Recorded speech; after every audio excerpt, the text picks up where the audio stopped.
Chapter 1834. There was no distinction between the host and the guest in the pavilion.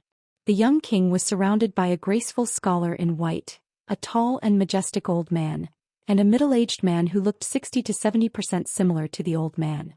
After seeing Fan Bainu and the others, the young lord slowly got up and walked to the top of the stairs.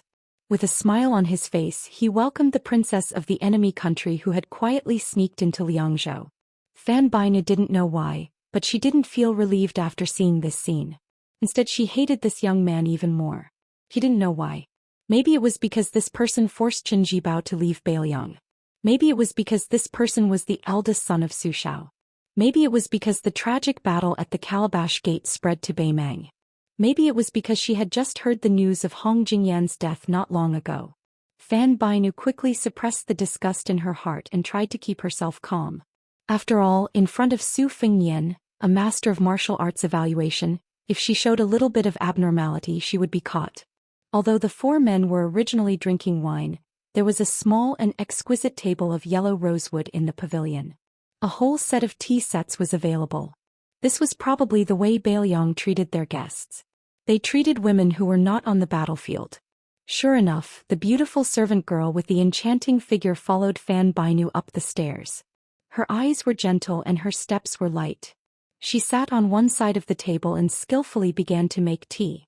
Following the conclusion of Hong Jia's journey to the north, there was no lack of remnant citizens of the spring and autumn period who brought the northern Mang nobility the atmosphere of the Central Plains culture and elegance. Drinking tea was one of them. Before this, northern Mang's impression of tea drinking in the Central Plains was nothing more than the two actions of placing the tea leaves and pouring the tea. Now even the 7 prohibitions and 12 amenities, which were even more elaborate than during the Great Feng dynasty, had become a set of rules, and they even looked like they were being followed. Su Fengnian sat down again and looked at Fan Bainu, who had taken off her veil hat. He introduced the other people to her. They were Mr. White Lotus from Dragon Tiger Mountain Yang Xinxing, the current deputy provincial governor of Beiliang, and Yang Huchen, the son of Yang Xinxing who was temporarily the deputy general of Jizhou. In the end he added that they were not outsiders so she could speak freely. When Fan Bainu was carefully considering her words, Su Fengnian suddenly looked at the 3 Beimang guards outside the pavilion. He retracted his gaze and slowly said to her, "If this king did not remember wrongly, the white rainbow saber with the golden peach leather sheath was produced by the Yelu royal family 30 years ago. There were only 16 sabers in total. Excluding the few in the king's tent, there were only 9 sabers in the whole Beimang. Huang Songpu, Lu Gui, and Yang Yuanzhan had all received them.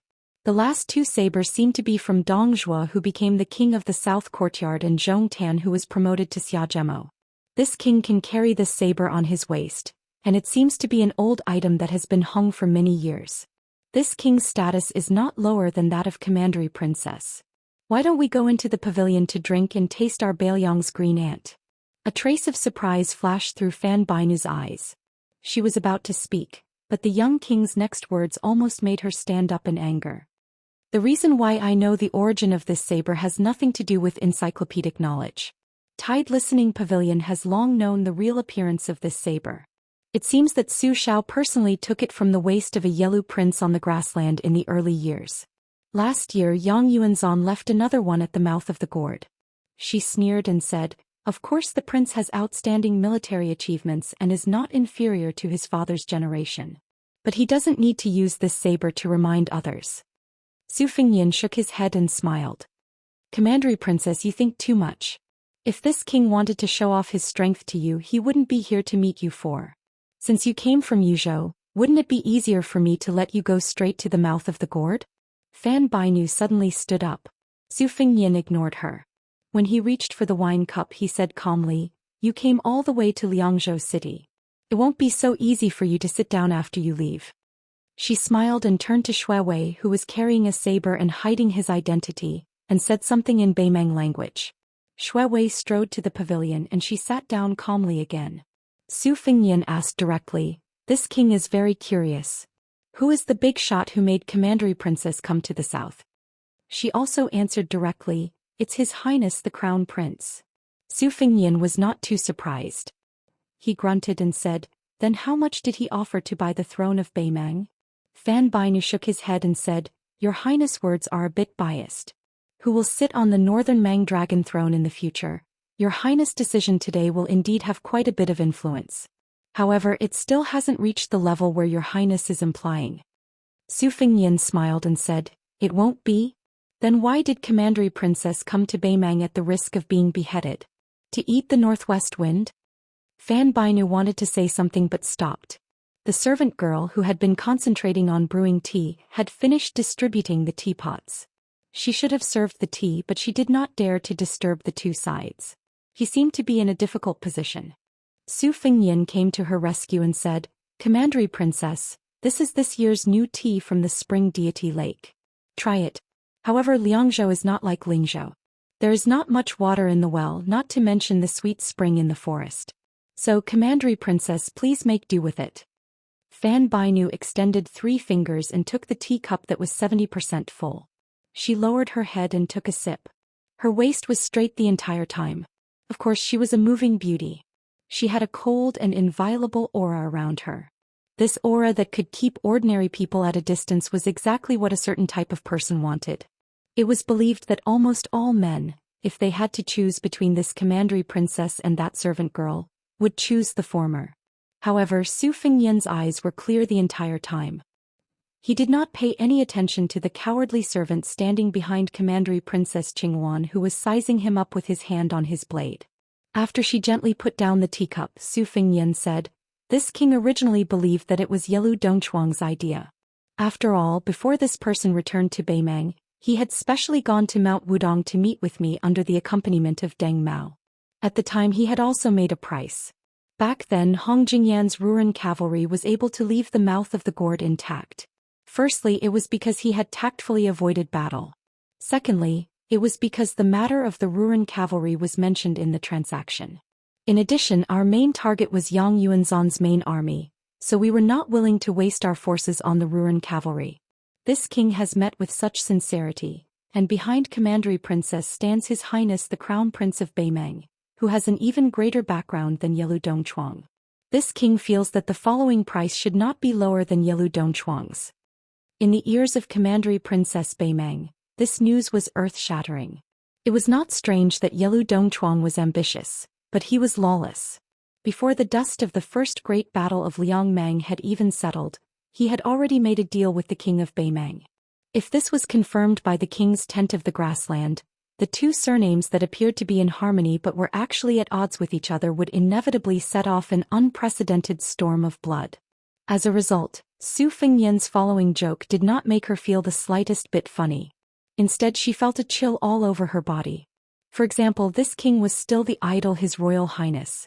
When he met those rangers who mistakenly thought he was a master of Jianghu, he admired them very much. If they received less money, this king would not only not be happy but also be angry. He would feel that they looked down on the identity of His Royal Highness. So this time, when His Highness the Crown Prince sent Commandery Princess to Beimang, "You must bring enough money." She gently exhaled, staring at the young king for the first time, or it could be said that it was the first time she looked at the young man, but she was not in a hurry to speak. Suddenly, Su Fengnian looked up at the 2 expressionless ordinary guards outside the pavilion. "Huh? There's a murderous aura." Commandery Princess Qingwan was stunned at first, then her expression changed dramatically, and she immediately turned her head to look. But under the gaze of the people in the pavilion, the 2 guards were at a loss. In an instant, someone in the pavilion unsheathed his sword. The power of this sword was not weaker than Gu Jiantong's thunder of mind. Chapter 1835. Because of Su Fengnian's line of sight, both inside and outside the pavilion by the lake were also staring at those 2 cowardly shui guards, so much so that when the tall and sturdy man with the golden blade in the pavilion suddenly attacked, even Fan Bainu, who was sitting behind him, didn't have time to show the slightest expression of alarm.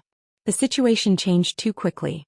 Moreover, the momentum of that saber strike was too fierce, like a strong snowstorm that suddenly came during winter on the grassland. It was as if there was an immortal inside and outside the pavilion. Mr. White Lotus, who came down from the Dragon Tiger Mountain and then went up the Qingliang Mountain, was still habitually looking outside the pavilion with a smile. Baiyu was still holding a cup of green ant wine in his hand, and the ripples in the white porcelain cup were light. Yang Xinxing and Yang Huchen, who were leaning forward slightly, also put their attention on the two cowardly guards outside the pavilion. This pair of fierce generals on the battlefield were really eyeing them covetously, and they even had the unique majesty of fierce generals on the battlefield. And Princess Qinghuan of Beimang maintained the posture of looking back with her back straight. Her slanted shoulders were round and attractive.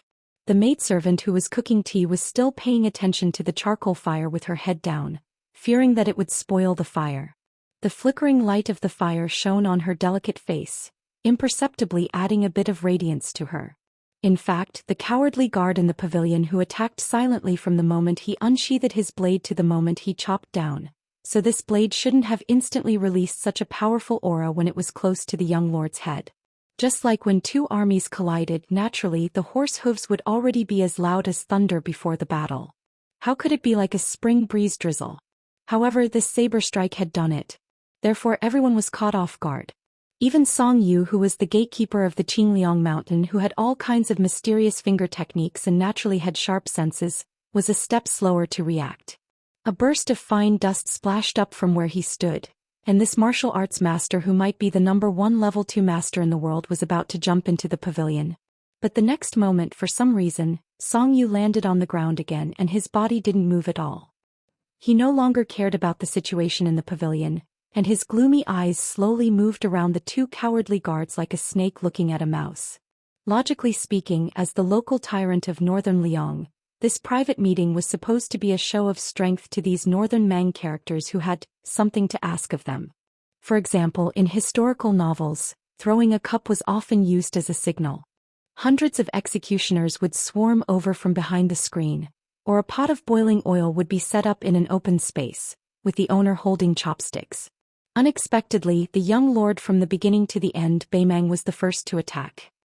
This group of Baymortals knew that they were facing one of the 4 masters of the Beimang Wushu, and in the territory of the Su family's territory of the Su's family of the of the Bailiang cavalry, of the Su of the southern of Beimang, of the southern of the families of the ofs. Mr. White Lotus's eyes were still looking outside the pavilion. The wine in his cup rippled violently and he sighed softly.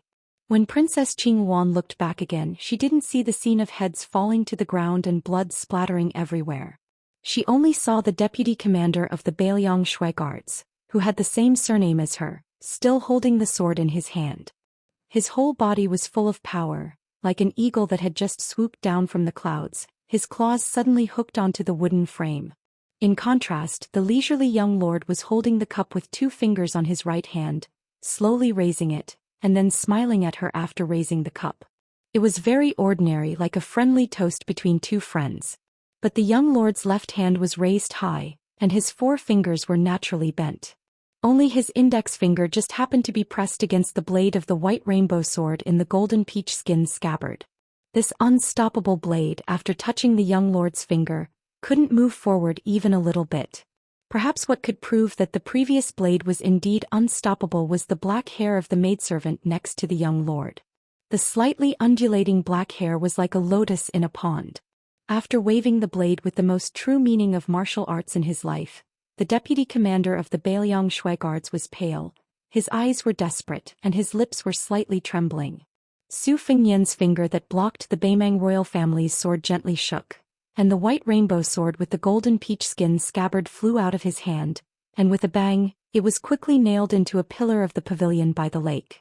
The Bailiang Shui guards, who was determined to die, but also thought that the chance of success was very high, didn't care whether the young lord understood the Beimang language or not, and said in a trembling voice, "Weren't you successfully injured by Tuoba?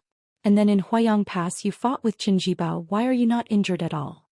Fan Bainu's hands were tightly clenched on his legs, and blue veins appeared on his white skin.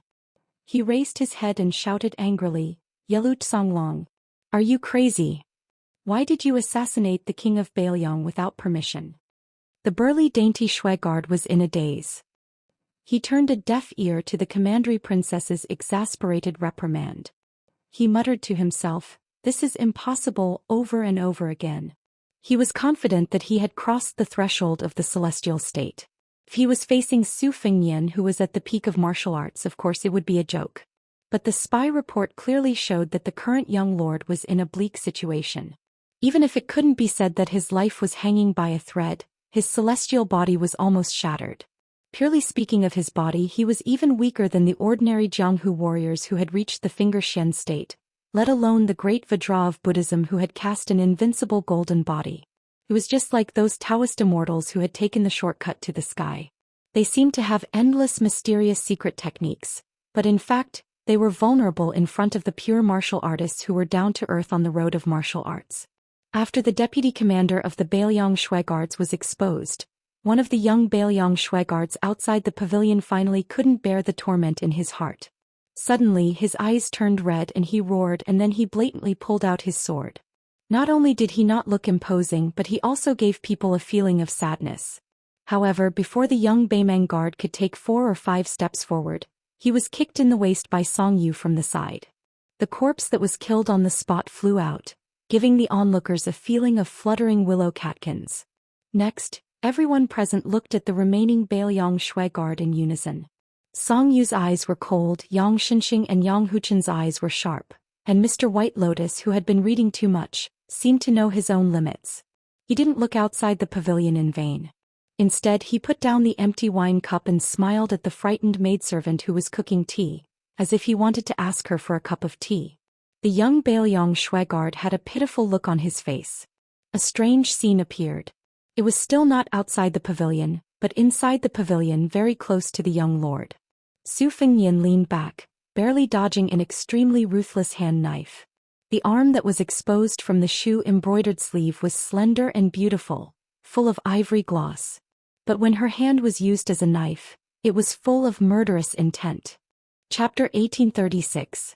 If he was stabbed in the neck by this seemingly ordinary hand knife, he believed that it would be even easier than being chopped in half by the white rainbow sword. Princess Qing Wan, who was at a loss, stared blankly at the harmless maidservant who was brewing tea. The corners of her mouth held a faint smile, and the lingering charm between her graceful brows even remained the faint fear that she had deliberately faked after the previous unforeseen event. She twisted her wrist. The hand knife swept horizontally towards the young king's throat. The next moment, Su Fengnian held 2 arms with both hands and blocked 2 hand knives at the same time. One hand knife was from the mysterious maidservant who was cooking tea. And the owner of the other arm, even Song Yu, who knew everything about the Qingliang mountain, probably didn't expect it. Princess Baimang widened her eyes and couldn't help but have a look of disbelief on her face. She didn't know when a girl was standing next to her. She stepped on the table with 1 foot, and her hand knife was probably only a thin line away from the temple of the maidservant who was sitting sideways. Su Fengnian didn't look at the maidservant who was cooking tea, but raised his head and smiled helplessly at the little girl who still had the childishness of a girl's body. In front of so many distinguished guests, it's not appropriate for you to make a bloody scene, right? The girl snorted with a fake smile, retracted her hand and then jumped up, grabbed the eaves of the pavilion by the lake with 1 hand, and disappeared after a light flip. Su Fengnian turned his head and said to the maidservant, "What is your relationship with the little girl in the princess's tomb?" The eyes of this young maidservant, who was actually very good-looking, were still gentle, without the slightest ruthlessness of ordinary Jianghu killers. She turned her eyes and saw that the young king was holding her hand, and there were drops of black blood oozing out from his fingertips. She raised her sharp chin again and saw that between the young king's eyebrows, there was a purple gold mark, as if an immortal had opened his third eye. She used the most mellow Gangnam-do voice and said softly with a smile, "Your Highness, you have a good method." Su Fengnian laughed it off. Blood that was as black as Su Fengnian's fingertips seeped out of the corner of her mouth. Her face was filled with relief as she slowly closed her eyes. After Su Fengnian let go of her arm, he held her shoulder and let her lie on the yellow rosewood table. She was just like an ordinary servant girl, slacking off and falling asleep. Su Fengnian replaced the maidservant and handed Bai Yu a cup of fragrant spring spirit lake tea. Mr. White Lotus took the teacup, sighed again and drank it in 1 gulp. Drinking tea was like drinking wine. The vice commander of the Chieshui Guards watched all of this with cold eyes. It was very likely that her real identity was the maid of the princess tomb female death warrior. When she attacked, he didn't have the intention to take advantage of the situation. At this time he had a heroic smile on his face. He didn't show any sign of kneeling down and begging for mercy. He said loudly, "Your Highness, my life, do you want to take it personally, or do you want someone to do it for you?" Su Fengnian reached out his hand and gestured for him to sit. With a northern Mang official's voice that carried the accent of Gusai province, he said with a laugh, "This king is truly strange this time. The family that you, Yelu Tsonglong, belong to has always considered themselves to be the orthodox Yelu surname. Didn't you, Yelu Hongkai and Yelu Dongwa, this pair of grandfather and grandson's families, always view each other as enemies? You all hate that Yelu Hongkai, who had been loyal to the emperor for 3 dynasties, let down the previous emperor. Moreover, since you can sit here this time, you can clearly be considered a trusted aide of your northern Mang crown prince. Why would you help them turn around and stab the crown prince?" Yelu Tsonglong hesitated for a moment and finally sat down. He was puzzled. "Why does your Highness think that I am allied with Yelu Hongkai? The assassination of your Highness came from the Beimang's crown prince. Isn't it more reasonable?" Su Fengnian didn't answer his question and asked, "Before you unsheathed your sword today, have you not used it for at least 2 years?" Yelu Tsonglong nodded. Su Fengnian's mouth curved up. This king also knows this kind of unorthodox sword training method that emphasizes the mind and not the strength. Toba Chunsun must have secretly told you. Yelu Tsonglong's mouth was slightly agape. Obviously this young vassal king who could calculate was right again. Su Fengnian explained with a smile. When this king was traveling around Liang Lake, he often became a fortune teller. He didn't cheat every time. Yelu Tsonglong's mouth twitched. Su Fengnian raised his cup and took a sip of green ant wine. He narrowed his phoenix eyes and asked with a smile, "You don't believe me?" This famous deputy commander of the Qieshui guards didn't say anything. He was still skeptical. Su Fengnian laughed and pointed at himself. "It's actually very simple. The ancestor of your sword technique is far away but right in front of you." Perhaps no one noticed that when it came to Jianghu matters that didn't help the world, this young king seemed to be much more carefree. Yelu Tsonglong laughed involuntarily. So that's why. His family was close to the war god, Toba. Everyone in the grassland knew about this. Especially him and Toba Chunsun were sworn brothers. Yelu Tsonglong exhaled heavily and asked with a smile, "Your Highness hasn't told me yet. How do you know that it was actually Yelu Dongchuang's idea that I went south?" Su Fengnian said seriously, "This king also only knew about it now." Yelu Tsonglong's expression turned sluggish. He was so aggrieved that his blood boiled. Yelu Tsonglong suddenly smiled and cupped his fists. "This time I took the risk to assassinate your Highness. It has nothing to do with Yelu Dongchuang. It's just that I admired your Highness's reputation as the #1 person in the world. I couldn't help but make a move. Originally that move was for the Qieshui guards at the beginning of next year. I hope your Highness will be magnanimous enough to forgive me for this. I believe your Highness can understand the thoughts of a martial arts fanatic like me. If this small matter causes a misunderstanding between the 2 kings and delays your grand plan of conquering the world, I, Yelu Tsonglong, will not be able to absolve myself from the blame even if I die 10,000 times." Su Fengnian's eyes were playful. Just as Yelu Tsonglong was about to instinctively think about the deeper meaning of the young king's words, this burly man suddenly turned his head with difficulty and looked at the insignificant woman in his eyes. What Fan Bai knew what Beimang's first commander. Originally, as long as he completed this business, there would no longer be Princess Qingwan in this world. She would only become a plaything on his bed. Could it be that the good-for-nothing crown prince had the guts to say no? If he, Yelu Tsonglong, was really annoyed when the Beimang imperial court was turned upside down in the future, even the crown princess who won the title of Han Gu in the chess and sword music school would also be snatched into his pocket. But at this moment the Qieshui guard's vice commander Yelu Tsonglong was clearly a dying man. A dagger pierced through his thick neck. And the Beimang princess who was holding the dagger with both hands quickly pulled it out after her successful attack. Her movements were clean and efficient without the slightest hesitation. Yelu Tsonglong covered his bleeding neck with one hand and pointed at the woman with the same surname who was even more ruthless than him with the other hand. Fan Bai Nu gently put down the dagger and didn't look at Yelu Tsonglong at all. She stared at the young king across the table. "Your Highness, now you and I can continue the original topic. I will still do the business for His Highness the Crown Prince. And now your Highness seems to have no other choice." Chapter 1837. Su Fengnian expressionlessly pointed at Yelu Songlong's corpse lying in a pool of blood. To put it bluntly, he can appear here, can speak and do things for Yelu Dongchuang, then no matter whether Yelu Dongchuang really wanted to kill this king or not, it means that this king and your crown prince who can't do anything right are not reliable at all. If you put yourself in his shoes, how would you feel? She bites her lips so hard that she doesn't even notice the scarlet blood oozing out. Beimang princess, who is not stupid, has no answer to the young king's question. No one here is a fool. She doesn't want to and disdains to say those words that go against her heart. Even if Yelu Dongchuang did have the sinister idea of killing two birds with one stone from the beginning, but compared to Beimang's fatuous crown prince, whose confidant was successfully instigated by his mortal enemy, the former is still a more suitable business partner. After all, this business is not as simple as tens of millions of gold and silver, not hundreds of officials' hats, and not even the military power of 200,000 or 300,000 people. It is related to Beiliang, Beimang and Liang, these two countries.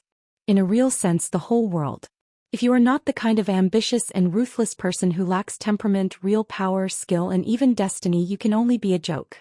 Throughout history, only the ambitious wolves are qualified to fight for the world. In fact, she is sitting here now is already a big joke. Yelu Songlong's knife, and the tea maid's assassination. Isn't it Yelu Dongchuang, the ambitious young man, showing his monstrous power in the grassland to the whole Beiliang and Su Fengnian? As for her, a chess piece played by the big people, how can she be on equal footing with the young man surnamed Su in front of her? She pulls the corner of her mouth, smiling bitterly. These years she has always believed that the Beiliang cavalry that made the whole Beimang suffer was given to this young man by Qin Jibao with both hands. It was the white-clothed war saint's charity. Now looking at this young man who has been talking and laughing from the beginning to the end, this hidden thought in her heart is not as firm as before. At this moment, a poor guy who is in a more awkward situation than Beimang princess in the pavilion moved. Song Yu suddenly appeared next to the only timid Shuai who was still standing. The latter raised his hands high and tried to move away from the sword at his waist as far as possible to show that he was an honest man. When he met the eyes of the king of Beiliang, the young guard swallowed his saliva and said in a trembling voice, "His Highness asked me to send a message to your Highness." Nodded his head a little bit. Then the cowardly Shuai said something inexplicable. Mr. White Lotus, who was in the pavilion, tilted his head and smiled at the young lord. As for the other peoples, they are. That sentence is of the Bimes of Baiman. His Highness wants to ask your Highness, in your Highness's Wutongan, are there more parasol trees or more purple bamboos? Even though many people in northern Mang, whether it was the northern court or the southern court, were curious about Su Fengnian, the new prince of Liang, the crown prince, who was at least the second most important person in northern Mang, being so interested in a small Wutong courtyard was still very boring. Princess Beimang princess didn't know whether to laugh or cry, but she also felt disheartened. The reason why she became the leader of this trip to the south, in addition to her familiarity with Beiliang, is that her family has high hopes for the crown prince, or it is because she sees him as a rare commodity. After plucking up the courage to say this, the young cowardly Shuai felt as if he had been fighting for a day and a night. His legs felt weak and his entire body felt weak. Su Fengnian is stunned and then said with a smile, "Tell your crown prince that if there is a chance, this king invites him to come to Wutongan to count. He feels that if he can return to Beimang alive, he must tell all his acquaintances. The young king of the Su family, like his father Butcher, is too powerful. He is worthy of being a Wu Dao master who is as famous as Tuoba, the grassland's god of war. He is worthy of being the king of Beiliang who killed General Yang Yuanzhan. The grassland men have never been merciful to weak enemies, but they are never stingy with their respect for the strong. His family elders once told him that the biggest difference between the grassland and the central plains of Liang is that the scholars there, as long as they are rivals in their hearts, they will never respect them, but it doesn't stop them from wagging their tails and begging for mercy when they are living under someone else's roof. But we grassland men are different. No matter how many generations of our ancestors were displaced, no matter how powerful the enemy was behind us, we will travel thousands of miles like wolves. This young man of Beimang who worships martial arts in his bones is in awe, but also a little excited. In the grassland's most honorable timid guard, who doesn't have a relationship with the royal family. Everyone is arrogant, but who has seen this legendary figure with their own eyes like me? If it weren't for the fear of being killed on the spot, the timid guard would have taken a few steps forward.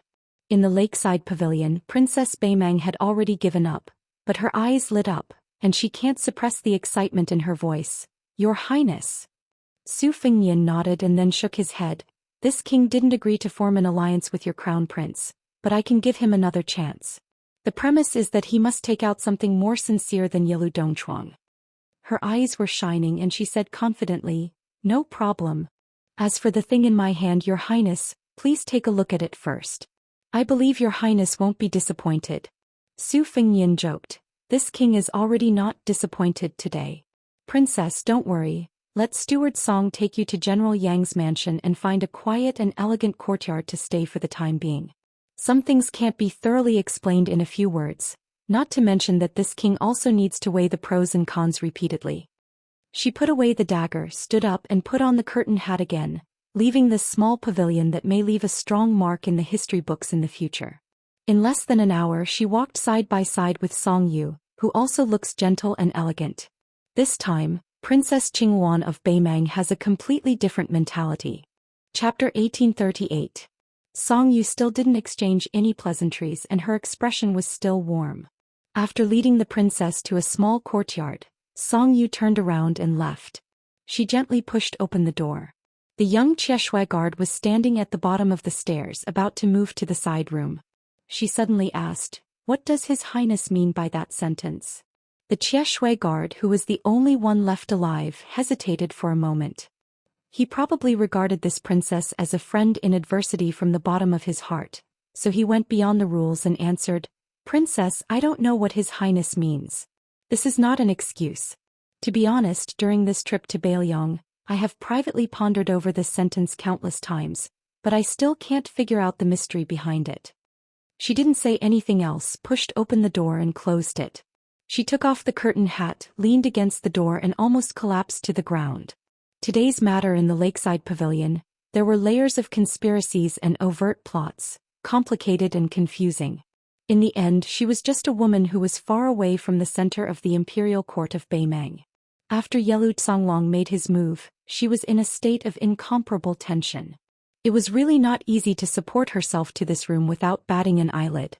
For some reason at this moment, faces appeared in Princess Qingwan's mind. First, it was the grandfather and grandson. The skinny Yelu Dongbei's dark face that revealed a mouth full of white teeth when he spoke. There was also his grandfather Yelu Hongtsai's smiling face. The old man liked to smile at everyone, and when he smiled he would reveal his sparse yellow teeth. Then it was a handsome face that she couldn't forget. It was the man in white who was silent no matter when and where in her memory. Finally, it was the pale face full of excitement and fighting spirit when the Crown Prince of Beimang told her to be careful before leaving. She breathed rapidly, gasping for breath. She closed her eyes in pain. Unconsciously, she vaguely remembered the face in the lakeside pavilion.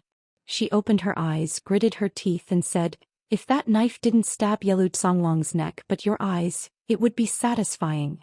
Deputy Provincial Governor Yang Xinxing, who had been feeling uneasy, walked around the tables and glanced at the corpse of the female death warrior lying on the table. He cupped his fist and lowered his head as he said in a heavy voice, "Prince Yang Xinxing have committed the crime of negligence. I am willing to accept the punishment without any complaints." Su Fengnian waved his hand and said with a smile, "It has nothing to do with old General. After all, she was able to enter this house in the first place because of our Liangzhou branch's Yangying branch and Fushui branch's responsibility. However, I don't dare to complain about my second sister's injustice. As for Chu Lushan, that guy is probably thick-skinned and is not afraid of my scolding. Therefore old General and I are actually the most innocent." Yang Xinxing was unwilling to look up. Yang Huchen first patrolled the western area of the territory as the Deputy General of Ji Province. Then he secretly entered Liangzhou with the help of Bailiang's Yangying branch's spies. At this time the one-armed general said, "Father, we know what kind of person Prince is. You don't have to pretend." General Chuanqiu, who was called pretentious by his son, immediately raised his head and glared at Yang Huchen. His face was full of anger. Yang Huchen naturally avoided the sharp edge. He quickly raised his wine cup and clinked it with Mr. White Lotus's teacup. The corpses of the Chieshui guards in the pavilion and in the lake, as well as the corpse of the female death warrior in the princess tomb, were quickly taken care of by the residence's nimble maidservants. Among them there was a young maidservant who looked delicate. She usually didn't show off and looked like she would be blown away by the wind. However, when she carried away the corpse of the maidservant who was cooking tea, it was as easy as carrying a piece of silk that weighed a few kilograms. Xianxia returned to her seat and ignored this. As for whether that maidservant was a spy from Beiliang's Yangyin branch or the Fushui branch, and as for whether there were other people in this residence, she was an old man who had fought on the battlefield for half his life and spent half his life in the officialdom. She was not at all interested, nor did she feel uncomfortable. On the contrary, it was only natural that someone like her would take root in the Jidushi residence. Once one entered a noble house, it was as deep as the ocean. Which noble house in the world was not like this? Xianxia seemed to want to say something but stopped. There was no more green ant wine left, so Su Fengnian directly began to cook tea. He was actually not inferior to the female death warrior of unknown origin. This made Yang Huchen click his tongue in wonder. When Su Fengnian served tea to Xianxia, he said with a smile, "Old general, if you have something to say it directly. The Su and Yang families are now allies who share honor and disgrace. Mr. White Lotus can be considered as a witness." Xianxia smiled knowingly. "Then I'll say it directly. Based on today's situation, the Crown Prince of Beimang, who has been mediocre for so many years, does not seem like a person who can be supported. The officials around him who support the Crown Prince of Beimang will probably be hard-pressed for many days." Su Fengnian said self-deprecatingly, "In my early years, I was not even as good as this Crown Prince. At that time I, His Royal Highness, did not even have a single official who sincerely supported the Crown Prince by my side." Xianxia's expression inevitably became somewhat awkward. Yang Huchen, who rarely saw his father suffer in front of outsiders, did not hide his gloating. Su Fengnian leisurely drank a mouthful of spring tea and said softly, "Of course I and the Crown Prince of Beimang seem to be in a similar situation, but in reality we are very different. I am much luckier." Xianxia thought for a moment and understood in his heart, "That is indeed the case." Yang Huchen also withdrew his smile and said with a heartfelt sigh, "Most people have only heard of Mr. Yishan's title of Poison Warrior and see him as an advisor of the Su family. They do not know of Mr. Yishan's extraordinary achievements in military affairs." Bai Yu also nodded lightly and raised his head to look at the lake outside the pavilion. He smiled with narrowed eyes and said, "Mr. Yishan, I am also fascinated." Su Fengnian looked at the slightly swaying fire in the stove and did not speak. He stood up and walked a few steps, pulling out the rainbow blade with a golden peach sheath from the vermilion lacquer pillar. He then bent down to pick up the scabbard from the ground and slowly sheathed the blade. He naturally thought of the tide-listening pavilion that stored the world's martial arts secret manuals. He muttered to himself in his heart, "Master, how good would it be if you could live for another 10 years? I will definitely fight for that chair for you and exchange the python robe for the dragon robe." Chapter 1839. Someone once said that the dense post-house roads of the Liang dynasty were paved by the hooves of a certain cripple's warhorse. A mighty group of carriages stopped at the Little Beard post house in Yuzhou. The post house was not large, but it was cleaner and purer than the Central Plains post house. In fact, as the carriages traveled westward from Jizhou and Hezhou into Yuzhou, which was under the jurisdiction of Beiliang, they found that there were many post houses along the way. They often saw post house riders flying by. They had heard that the Beiliang frontier army was full of proud soldiers and valiant generals, especially the cavalry. The important figures in the carriages had more or less heard of border military affairs. It seemed that there was a cruel rule that post-house riders were guilty of running over people on the road. Therefore, when the 60 or so cavalrymen in the vanguard entered Yuzhou, they encountered a Beiliang post-house rider riding from north to south for the first time. They found that if the post-house rider in the north continued to head south, it was very likely that he would cut the entire group in half. It should be noted that the 3 or 4 carriages in the middle were all filled with nobles from the palace. What would they do if they clashed with the Beiliang post-house riders? The 60 elite retainers from the capital immediately panicked. Although the officials in Beiliang wanted to worship them like ancestors on this trip to the west, the vanguard cavalrymen did not say anything and turned their horses to block the carriages behind them. They would rather jam together than let the post-house rider pass unimpeded. The post-house rider, who had been prepared to stop his horse, clearly did not understand what this powerful group of carriages was thinking. As he continued along the post-house road, he could not help but turn his head to take a few more glances at the crossroads. His gaze was strange. He probably felt that the foreigners who looked rather neat and orderly were a bit too polite. Afterward, a lieutenant from the Armory Department of the Ministry of War explained that the post-house rider had a feather proclamation on his back. It indicated that he was an ordinary post-house rider in Yuzhou and that the spy report he passed on was of the most common type. However, the vanguard cavalry lieutenant who acted on his own initiative was not reprimanded. An old eunuch from the Directorate of Ribbon Insignia in a red python robe spoke the thoughts of everyone in the carriages. In Beiliang, it is better to be safe than sorry. Now most of the Liang soldiers understood that there were 3 types of soldiers in the world: weak troops, strong troops, and the last type was called the Beiliang cavalry. Last time, the new Prince Liang had led less than 1,000 white horses into an important area in the capital. The result was that he had entered a place where no one could stop him. This incident caused Great Peace City to lose face, and caused a general of the imperial family to resign from his position in the imperial clan court. The Ministry of War did not interfere, but everyone in the Jingdo officialdom knew that this yamen, which held military power in the world, had not been kind to the generals from the Jingdo branch in the last half-year. Every time they came to do something, it was like they owed tens of thousands of taels of silver. Later, at the end of the Battle of Guangling, the 10,000 Great Snow Dragon cavalry suddenly came out of seclusion. The assistant minister of the Ministry of War, Su Gong, who had returned from the Tu Liao, personally led the elite troops of the capital to intercept them. There were also the cavalry of Ji and Qingzhou in the north and south. There were also the local troops who did their best to serve. Now there was a rumor in Great Peace City that this time, it was Lu Xing who had experience in the Guangling battle who stood out and not Su Gong who had merit in the Tu Liao border battle. It was because of that embarrassing interception that the emperor was too disappointed in this Gongnam-du Confucian general. The attitude of the little whisker slope into these emperor's envoys was neither warm nor cold. They were not attentive and flattering, but they were not cold. The head eunuch of the Directorate of Credentials was not surprised by this and did not nitpick on this matter. First, the eunuchs of Liang rarely left the capital. At most, they had some secret dealings with the weaving bureaus of the Central Plains and the salt and iron camps of the local officials. They would not publicly appear in the eyes of the officials outside the capital.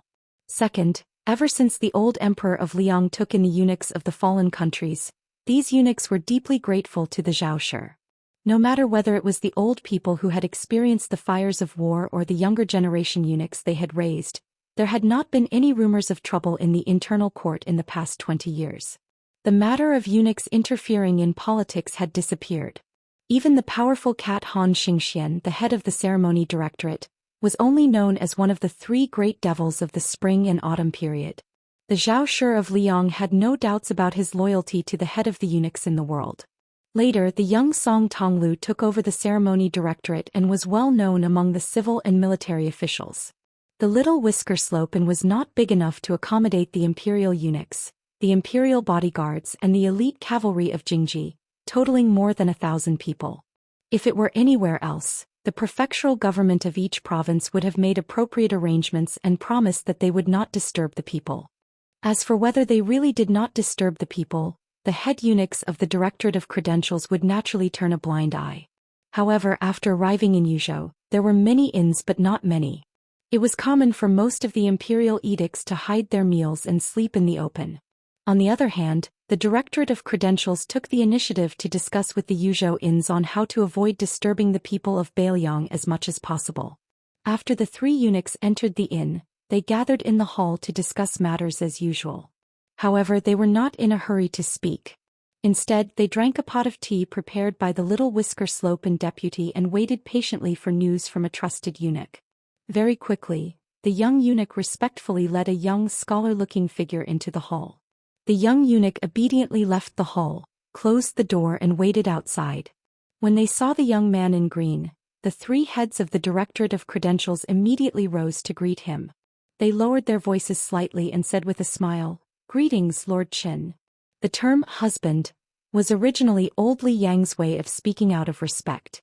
It was specially used to address the big shots in the army or the ministers who held the power of the court. In the entire dynasty, There were probably only 7 or 8 people who were addressed this way. However, at that time the Eastern Wei, Southern Tang and several other dynasties that stood side by side with Liang still had national power.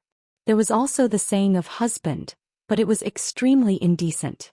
It was said that those men with delicate and pretty faces had delicate and pretty voices that were not inferior to those of orioles and swallows. Jiangnan had a culture of nurturing children and had a reputation of being a distinguished scholar. Among these there was more or less a hint of ridicule towards Liang. In the Yonghui era after Liang swallowed up the Central Plains, the concept of the husband of Great Peace City gradually disappeared. After the year of the auspicious talisman, it rose up again, especially in the internal court. It was highly revered. When the eunuchs of the palace met some of the Liang officials who were able to travel in the forbidden grounds of the palace, they all liked to respectfully call them husband. This time of course no one dared to confuse Jiangbei and Jiangnan. In the eyes of the eunuchs among the civil officials, not even one of the 6 ministers could receive this honor. Only the head of the Hall of Secretaries Qi Yanglong, the assistant minister of the Hall of Secretaries Zhao Yuling, the left servant of the Minxiao province Huan Wen, and the left servant of the scattered cavalry Qin Wang, were worthy of being called husband by their surnames. The identity of the person in front of him was finally revealed. Qin Xiaobao Qin Wang was the best candidate for the next Grand Secretary of Liang. Chapter 1840. The head eunuch of the Directorate of Credentials was a thin, kind-looking old man. If he changed his eye-catching red python robe into a Daoist robe, perhaps he would have the air of a transcendent being. He only sat down after Qin Wang had sat down. He did not hide the worry in his expression at all. His voice was sharp but not ear-piercing as he slowly said, "Is Lord Qin really going north of Yuzhou? Without Prime Minister Qin as our backbone, our hearts are in a mess." Qin Wang, who was traveling incognito, was leaving the capital this time. Only a handful of people in the capital had the right to know about this, and they could be counted on 2 hands. He smiled slightly and said, "Eunuch Lu, there is no need to worry. This time I will send an imperial edict to Mount Qingliang.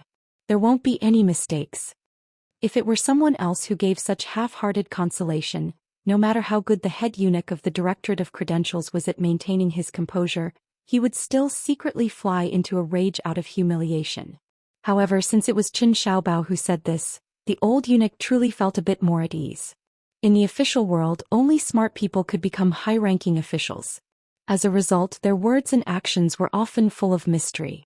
It was hard for both sides of the conversation to not think deeply, wishing they could break a sentence into 8 parts and ponder it over, glorifying it by saying that they didn't have enough comprehension. This was especially true for the likes of the old Minister of Appointments Zhao Yuling and the Prime Minister of Yonghui Mao Chun. Who would dare to be careless when chatting with these extremely intelligent pillars of the court? Perhaps when they casually said, "Today's weather is not bad," the officials who heard it would chew on it for a long time, catching wind and making groundless accusations. How tiring was that? Of course, this kind of tiredness was still something many officials enjoyed. However, in a Liang court there were still a few people who were different. Even in the Zhao family wing of Great Peace City, where all the heroes of the world were in the net, some people still stood out from the crowd. For example, the old Grand Secretary Zhang Julu Tantanon Huanwen. Now there was finally another Qin Wang in the year of auspicious talismans. When speaking to these 3 people, no matter how big or small the official title was, one didn't have to rack their brains to deal with them. In short, it was a very worry-free matter. The reason was very simple. These were true scholars and great officials. One could not rely on words to flatter them and would not be punished for their words. The 3 of them might not be saints of the official world, but even if they had desires, presumably not everyone could understand them. What were the so-called gains and losses in their realm? In that realm they were. In these years, the Great Peace City officialdom seemed to hold the meteoric rise of Jean Lanting in high esteem. However, as for the truth, perhaps Tantanon's slap in the face in his early years had already revealed the secret of heaven. Each mountain was taller than the other. Smart people would always meet smarter people. Just by relying on intelligence, it was easy to become an official, but not easy to become a high official. It was already difficult to become a minister who truly grasped the power of an area of the court. To become a grand secretary who led all the officials of the world was as difficult as ascending to heaven. Right now, the Jingdo officialdom was completely convinced. No matter how much they thought of this Qin Xiaobao, it would not be too much. Compared to Zhang Julu, who had once made Great Peace City tremble in fear, Qin Huang's disadvantage was that his reputation as a teacher was almost non-existent. He also did not have the legacy of both his teacher and father-in-law. After all, Qin Huang came from a humble background. Although his father-in-law was also a relative of the imperial family, in reality he did not have much help. His advantage was that Qin Huang was fully deserving of being a close official of the Son of Heaven, a trusted aide that the current emperor had single-handedly supported. Most importantly, regardless of whether it was helping Yin Maochen manage the Beijing and local reviews, serving as the imperial tutor in the diligent room, or finally being promoted to the minister of the secretariat, Qin Huang's conduct and nature were all seen by the entire Great Peace City. Compared to the old Grand Secretary Zhang Julu, who immediately showed off his ability after shocking the world with a single brilliant feat, Qin Huang always gave people the impression that he was as gentle and kind as jade. Deep down he was not a person filled with aggression. To the civil officials of the court, this was undoubtedly great news. This meant that once Qin Huang became the head of the Minister of the Secretariat, the entire Liang officialdom would welcome a period of relatively stable peace. Even though there would still be conflicts in the officialdom, there would only be promotions and demotions. There would not even be that kind of miserable situation where one's career was sealed because of one person's hatred. Speaking of which, it was quite strange. Right now, almost no one in the Liang officialdom understood why Qin Huang, who was rising step by step, wanted to become an official. Qin Huang had never personally said it, nor had he ever revealed such emotions. This time, when Qin Huang appeared in the carriages, the head eunuch of the Ribbon Insignia Directorate, Eunuch Lu, only realized it when he saw this left scattered cavalry personal attendant. As for why Qin Xiaobao would secretly join the carriages, Eunuch Lu and the others all kept it a secret, not even daring to make wild guesses. That was why when Qin Huang said that he wanted to immediately leave the carriages and go their separate ways north, the three eunuchs looked at each other in dismay. Qin Huang's expression revealed a hint of absent-mindedness. After quickly gathering his thoughts, he said with a light laugh, "You three eunuchs might have forgotten that my hometown is in Beiliang's Yuzhou. Returning home in silken robes?" Eunuch Lu carefully probed, "Does Master Qin need several thousand Jingji cavalry to escort you?" Qin Huang waved his hand and said, "I don't even need a single rider to follow me. How could I dare to use official weapons for personal use?" Without waiting for Eunuch Lu to speak, the other old eunuch from the Ribbon Insignia Directorate said urgently, "Master Qin, you must not. Do not worry, Master Qin. If all the imperial bodyguards and Jingji cavalry were given to you, the three of us would not have the courage. After all, the dignity of the court cannot be lost. However, if you take away half of the people, I trust that no one will say anything. If anyone dares, we will pull out their tongue. Master Qin is the cornerstone of Liang. You must not be in any danger in Beiliang. Otherwise, the three of us will not have the face to return to the capital alive." The head eunuch Lu also nodded vigorously in agreement. Qin Huang smiled and said, "Eunuchs, the emperor has already personally requested someone to escort me back to my hometown." The three old eunuchs who had spent most of their lives in the imperial palace of Great Peace City and were most skilled at biting words, were immediately shocked. Sincerely requested. Who in the world could make the emperor sincerely request someone to escort Qin Huang back to his hometown? Chai Qingshan of the Dongyue sword pool clearly did not have this ability. The ancestor of the Wu family's sword tomb was probably also somewhat lacking. Qin Huang did not go too far. After telling the three eunuchs about some matters related to the imperial edict, he stood and left. After the three eunuchs in official robes personally sent Qin Huang out of the hall, they saw an unfamiliar young eunuch standing at the bottom of the steps. After looking closely, they still could not remember when the Directorate of Credentials had had such a junior.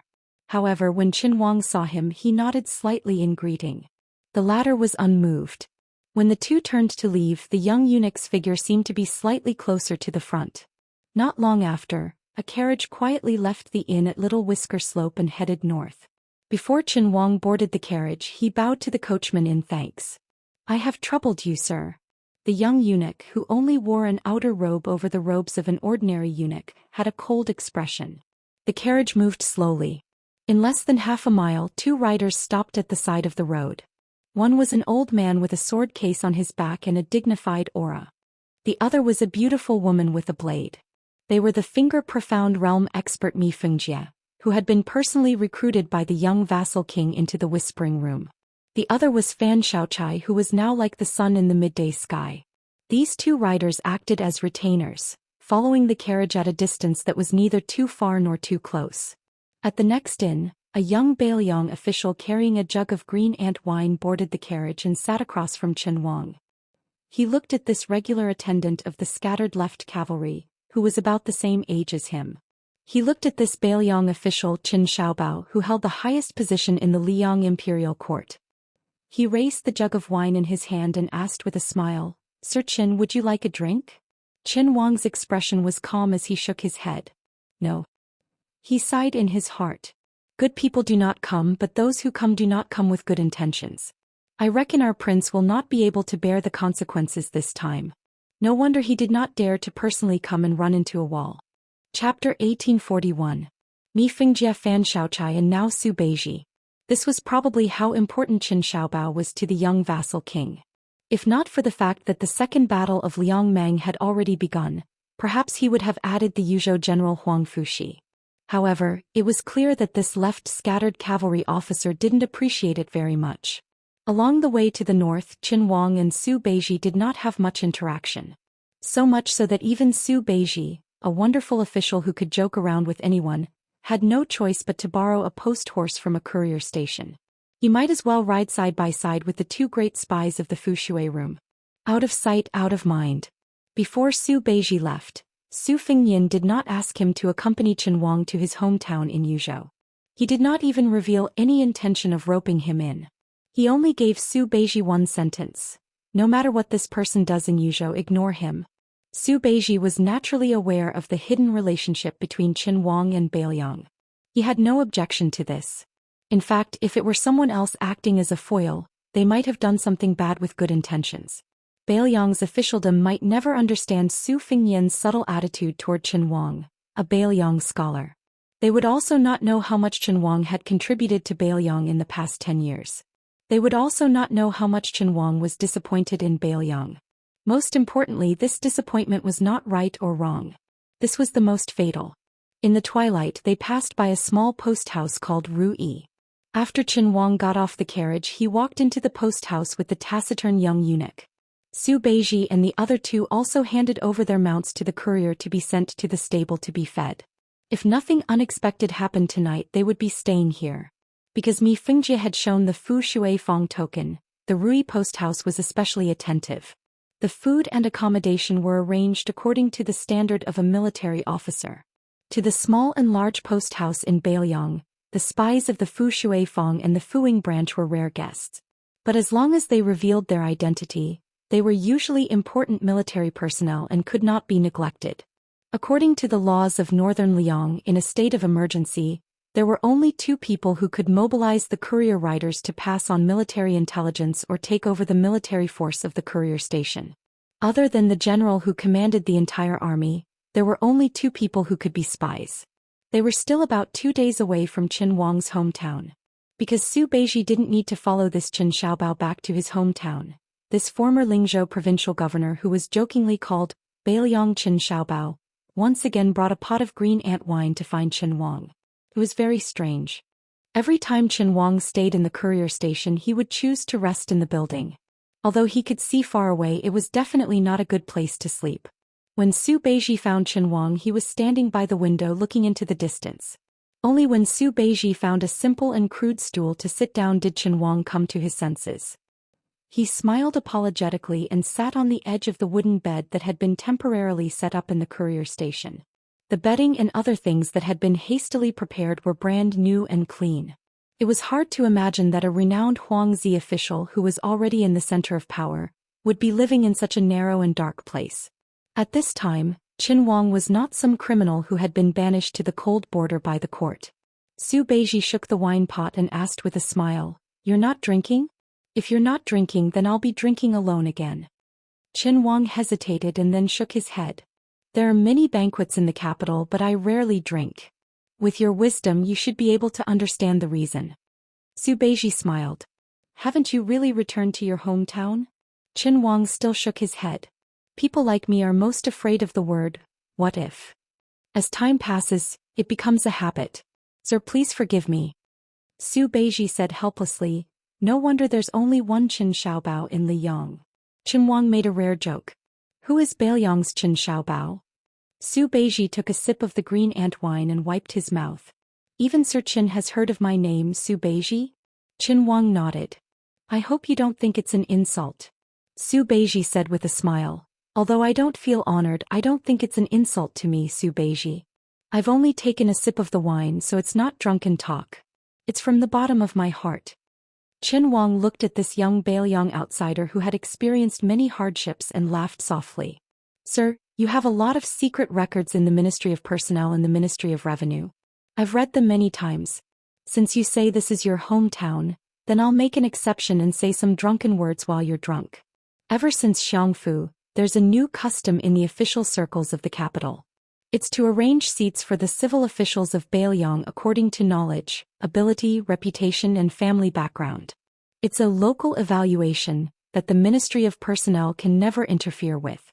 Sir is at the top of the list, followed by Deputy Administrator Song Dongming, Administrator Li Gongda, Qin Shiliang of Liuzhou, Governor Song Yan of Yuzhou, Mountain Master Huang Shang of Green Deer Cave Academy, Wang Xihua, who was praised by Yao Baifeng as one of the 3 talented governors. Of course, there's an additional Sir White Lotus in the top ranks, but he's still behind you. Qin Wang paused for a moment and stared at the grandson of the king of Beimang's north courtyard who was slowly drinking the green ant wine. He slowly said, So Sir's name in Great Peace City is far more well known than you imagine.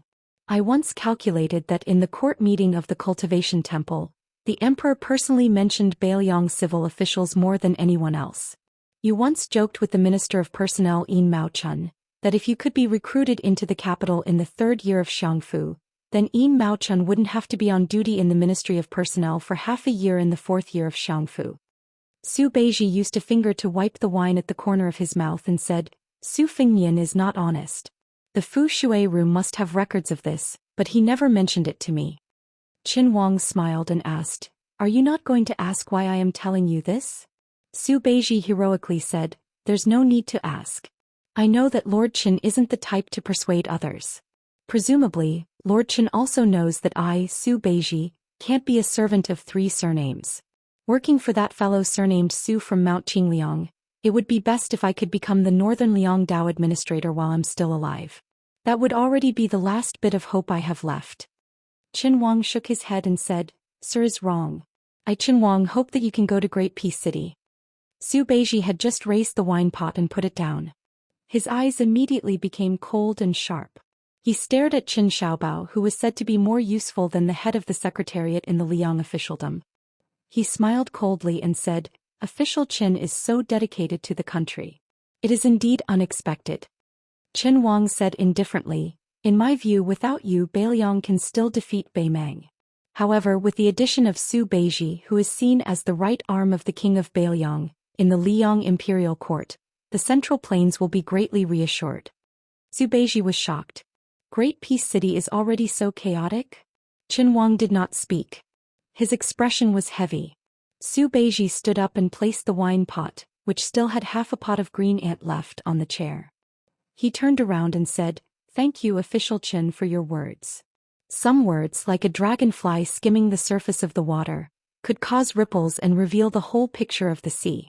Qin Wang's words seemed to be directed at Su Beiji alone, but he was actually revealing the general situation in the capital, or rather the entire Central Plains. How Beiliang would make a choice would be based on these words that clearly stated the bottom line of the Liang imperial court. Qin Wang did not rise to see him off, nor did he look at Su Beiji's back. He said something off-topic, Help me pass on a message to the king of Beiliang. He should not have looked on coldly back then. Su Beiji stopped walking. If Fu Shui room had acted on behalf of that woman back then, Official Qin would not have the chance to sit here today. Perhaps Official Qin does not know, but Liang's Xiaogo has been watching that woman for 12 whole years. It is even very likely that those Yuzhou nobles were secretly instigated and bewitched by Xiaogo. If Fu Shui room had rashly interfered, Official Chen's identity would have been exposed. Beiliang's difficulties. After saying this, Su Beiji did not continue speaking. Saying more would be unnecessary. Qin Wang stood up and stood by the window silent. Even after Su Beiji had left for a long time, Qin Wang continued to stare into the distance. He looked at this village with 1 eye, 2 eyes, 3 eyes, 100 eyes, 1,000 eyes, 10,000 eyes. He could not see her anymore. He could not see that when she was reading, when he raised his head, she was looking at him. Scholars were all heartless people, the most heartless of all. His eyes were hazy with tears and his lips moved slightly. I, Qin Wang, only wish that I had not been nominated on the imperial roll back then, only wish that I had returned home in dejection. There was a well at the corner of the street outside the Rui post house. There was an enormous wheel on the well platform. It took 2 strong men to move a bucket of water. The young eunuch who had been Qin Wang's driver walked out of the post house alone. When he saw this well that was not commonly seen in the Central Plains, he did not move. He stared curiously at the large wheel. It was as though this crude object was more attractive than the majestic halls of the Great Peace Imperial Palace, the flowery imperial gardens, and the towering trees that were older than Liang.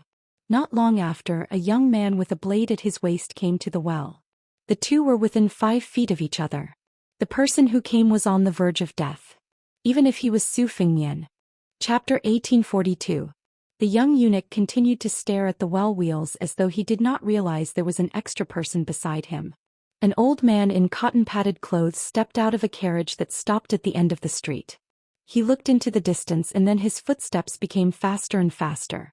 When the old man with blurred vision could vaguely make out the young eunuch's face, he actually started running. The old man, who was close to 70 years old, obviously did not run often, and his body was also very old.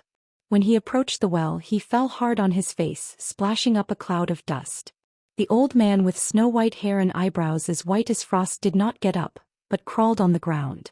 When he raised his head to confirm the young eunuch's identity, he immediately burst into tears and kowtowed with all his might, choking and sobbing, "Father." The young eunuch only glanced down at the pitiful old man. He frowned as though he was trying to remember who the old man was. When he remembered, his brows slowly relaxed, but he did not speak in the end.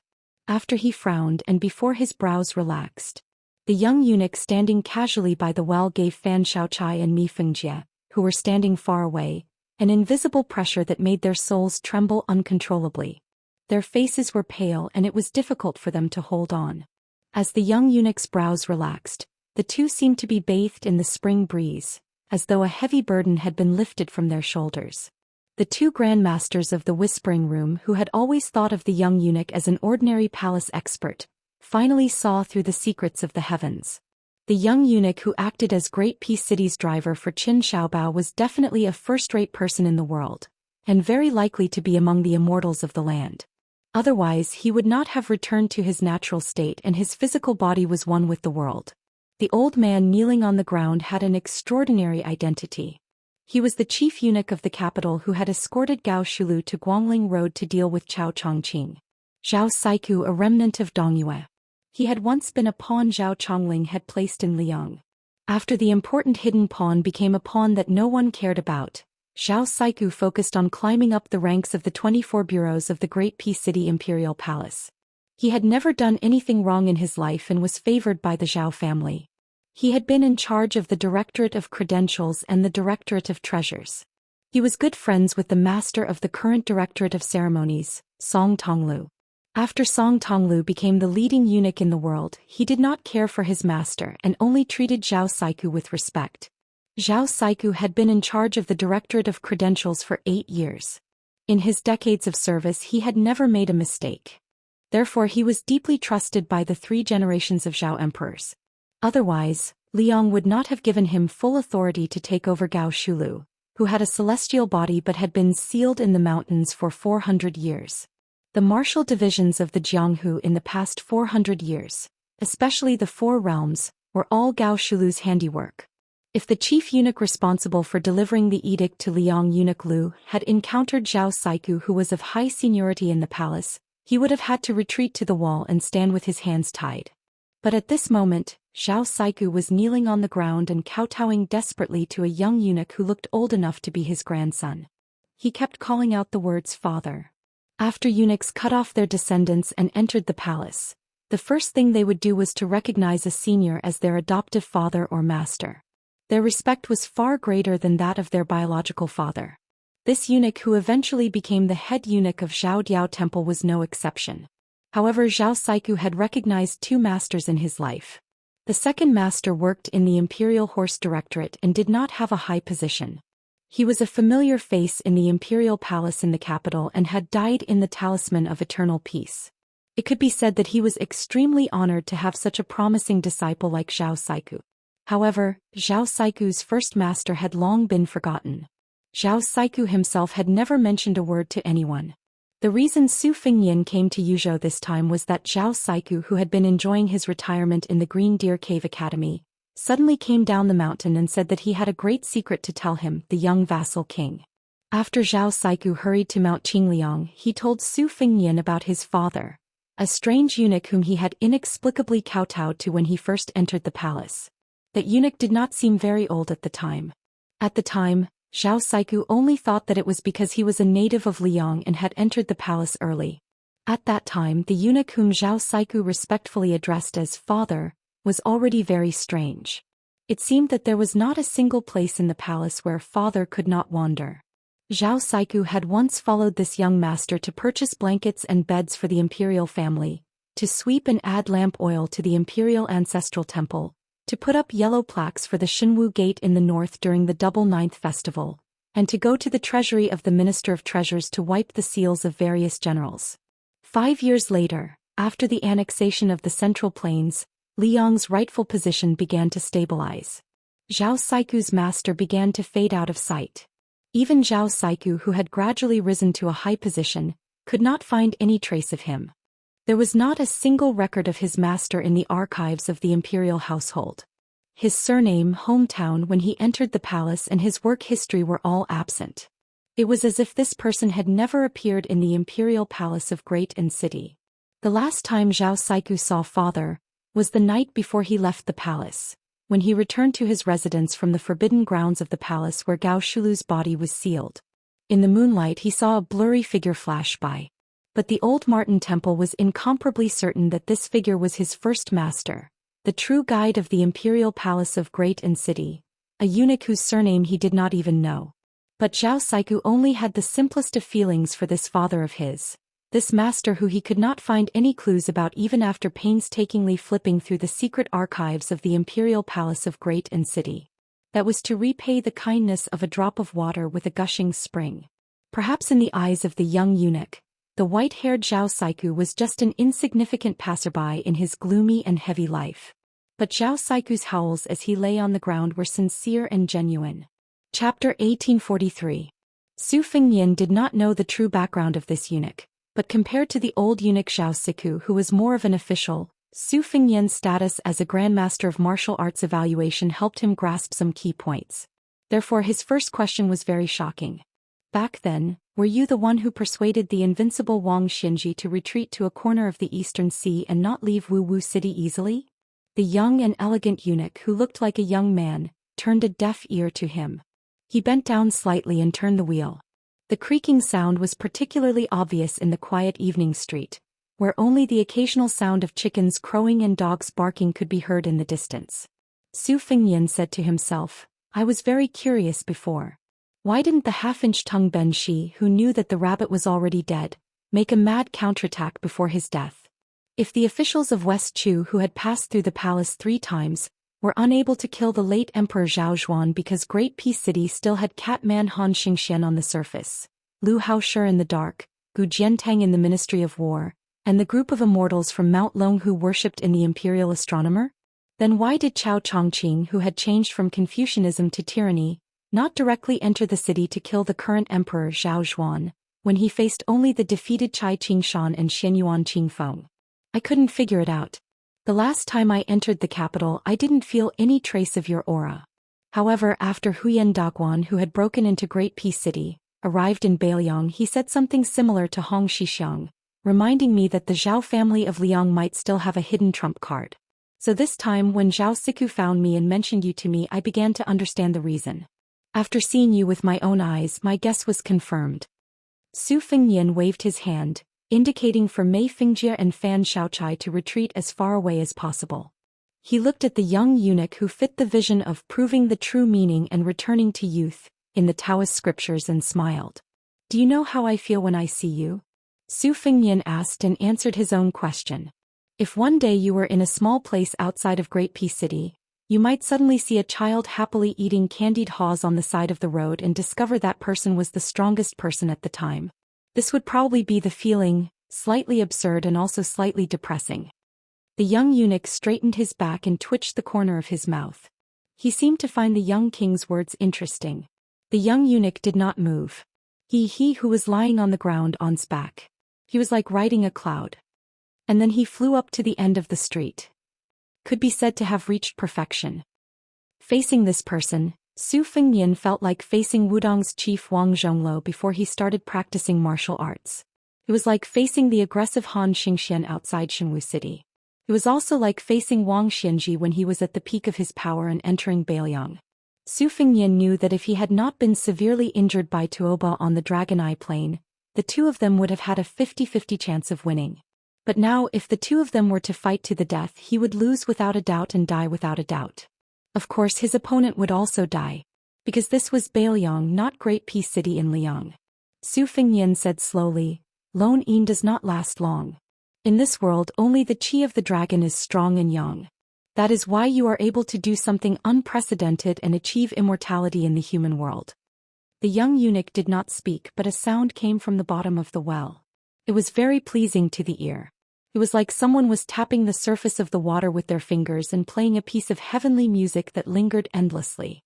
Since you have already seen through the mystery, then you should know that I am the one with immortality in Sui and City. If I leave Sui and City, I am not truly immortal. I believe this is also why you did not immediately retreat after seeing me. Su Fengnian nodded. Then he said in bewilderment, Sui and City? That is an old story from a very long time ago. The young eunuch turned his head to look in the direction of Great Peace City. This time the sound came from the rolling of the wheels. When Liang was founded, I was already serving in the palace of Sui and City. At that time the place where the Zhao family stood had not yet been renamed Great Peace City. In these 200 years I have seen a lot of life and death. Those who sat on the dragon throne and those who wanted to sit on the dragon throne, those who studied, those who carried swords and armor all died. Even their grandson's grandson died. I am still alive.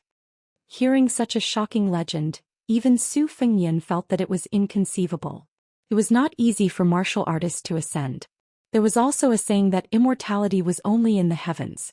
This meant that it was impossible to achieve immortality in the human world. Even if one ascended to the realm of immortals on earth, unless one was like Hong Shixiang who had voluntarily died and reincarnated, the great Tao of heaven and earth would not allow such an unconventional existence in the human world. Plants withered and flourished. Life, old age, illness, and death were the natural laws.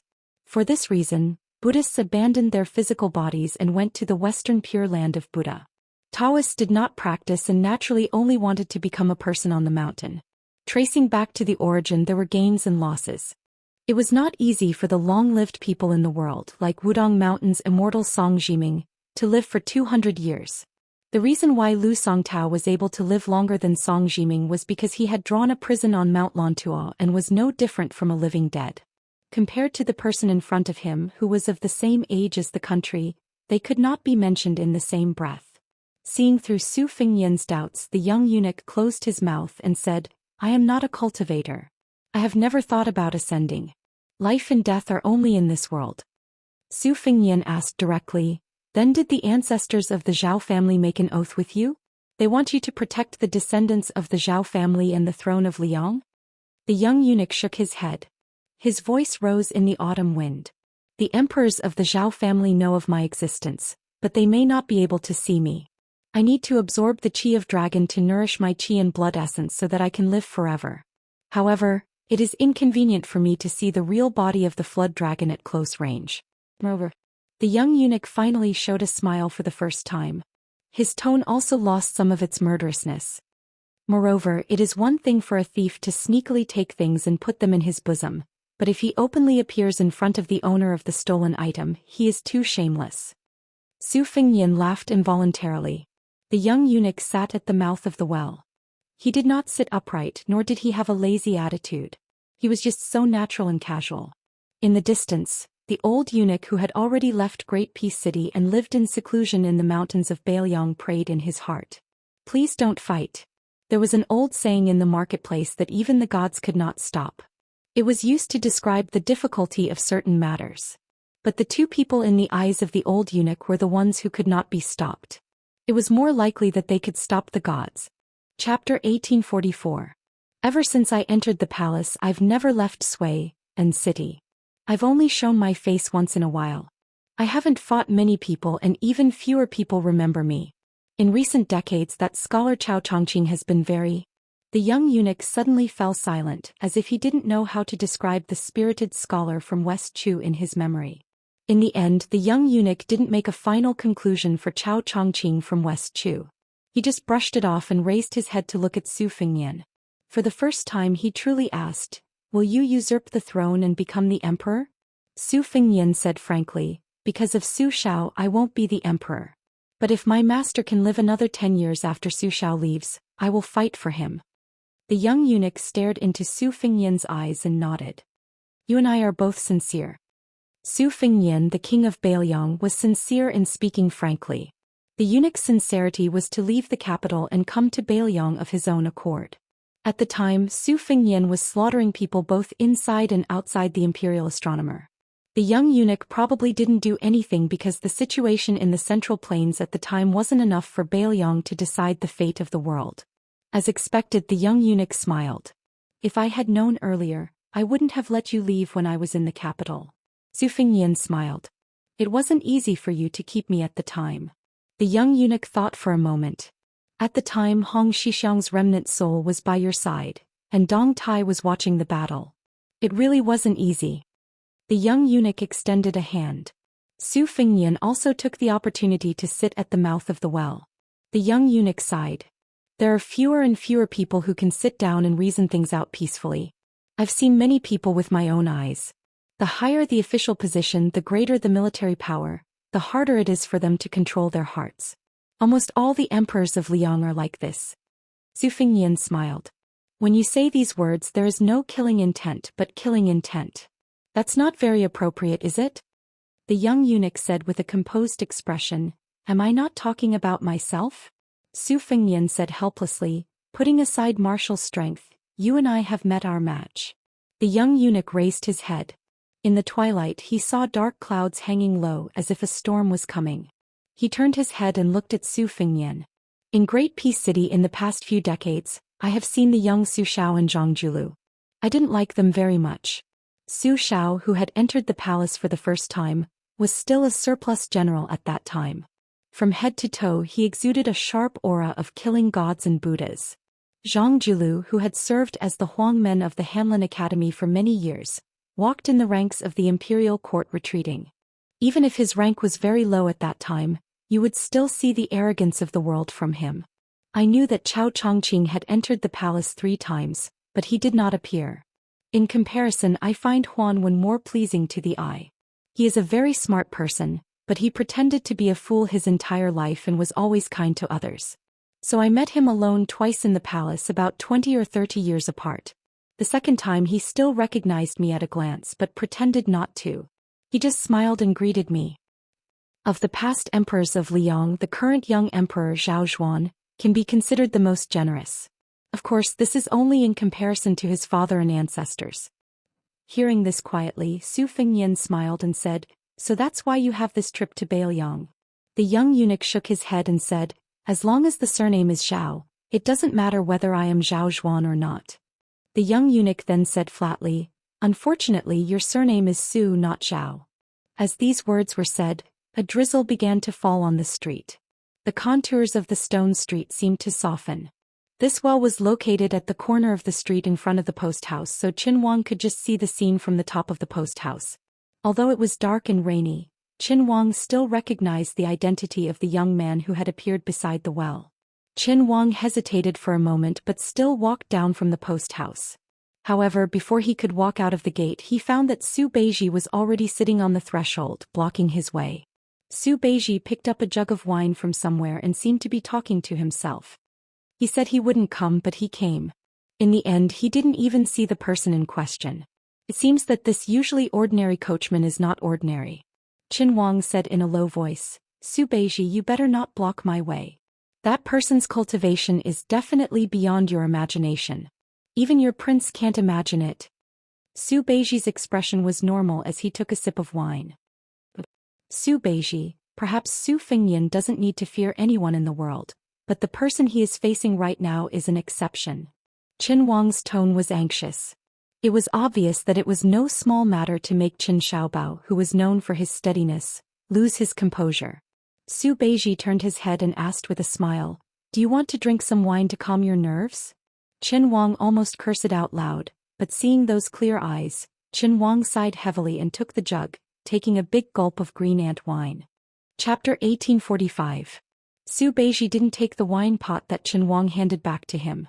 Instead he looked at the end of the street again and muttered, I fought with that guy from Beimang all the way back to Beiliang. During that time I narrowly escaped death many times. For example, I was blocked by the 5th raccoon of Bubang Mountain, but I never doubted that I could make it to Beiliang alive.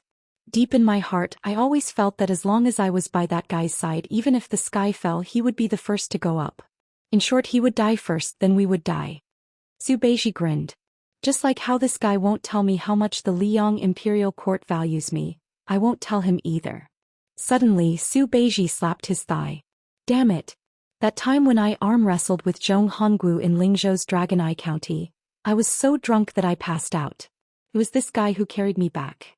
Don't tell anyone about the drunken talk. Qin Wang didn't know whether to laugh or cry. You're still thinking about this kind of thing at a time like this? At this time, Qin Wang remembered that in the Ministry of Revenue's files, there was a trivial matter about Su Beiji that was easy to overlook.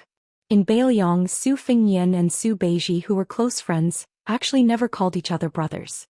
However, Su Fengyan was a persimmon while Su Beiji was a tangerine. If it wasn't just in Beiliang but in the imperial court, the relationship between the two could probably be called a model of a ruler and his minister. Qin Wang thought of the current emperor. He smiled knowingly. He also sat on the threshold and began to drink. It was a very unfamiliar taste. After all, he hadn't drunk this kind of hometown wine for more than 10 years. But he still felt that Beiliang's hometown had raised him, and Liang Imperial Court had recognized his worth. There was no way to have the best of both worlds and not let down one's family and country. Would he let them both down in the end? Just like how he let her down? Qin Wang suddenly raised his head and finished the green ant wine in the pot in one gulp. Su Beiji suddenly laughed. Master Qin, actually maybe there will be a day when you return to your roots. Qin Wang gripped the wine pot tightly and said softly, I'm not going back anymore. Regrets in the world often begin with the word goodbye. And the most fortunate things in the world would only happen when they truly meet again. Unfortunately, there were many regretful things and few fortunate things. Qin Wang repeated, I'm not going back anymore. The young eunuch slowly stood up and pressed one hand on the wheel of the well. Your father Zhang Julu Chao Chongqing and you, as well as those old people from the previous dynasty who have long been forgotten by people before Liang, are actually the same kind of people. I don't like any of you, but if I ask myself honestly, the reason I don't like you is that I envy you. The young eunuch fell into reminiscence. A few years after Liang was founded, the diligent room that taught the children of the Zhao family existed for a few years. A long time ago I admired scholars very much, so I often went there to listen to the sound of reading. I've forgotten a lot of the content, but I don't know why, but I still remember some of it. The wind and rain are bleak, the wind and rain are whistling, the wind and rain are gloomy, seeing the gentleman. Seeing the gentleman.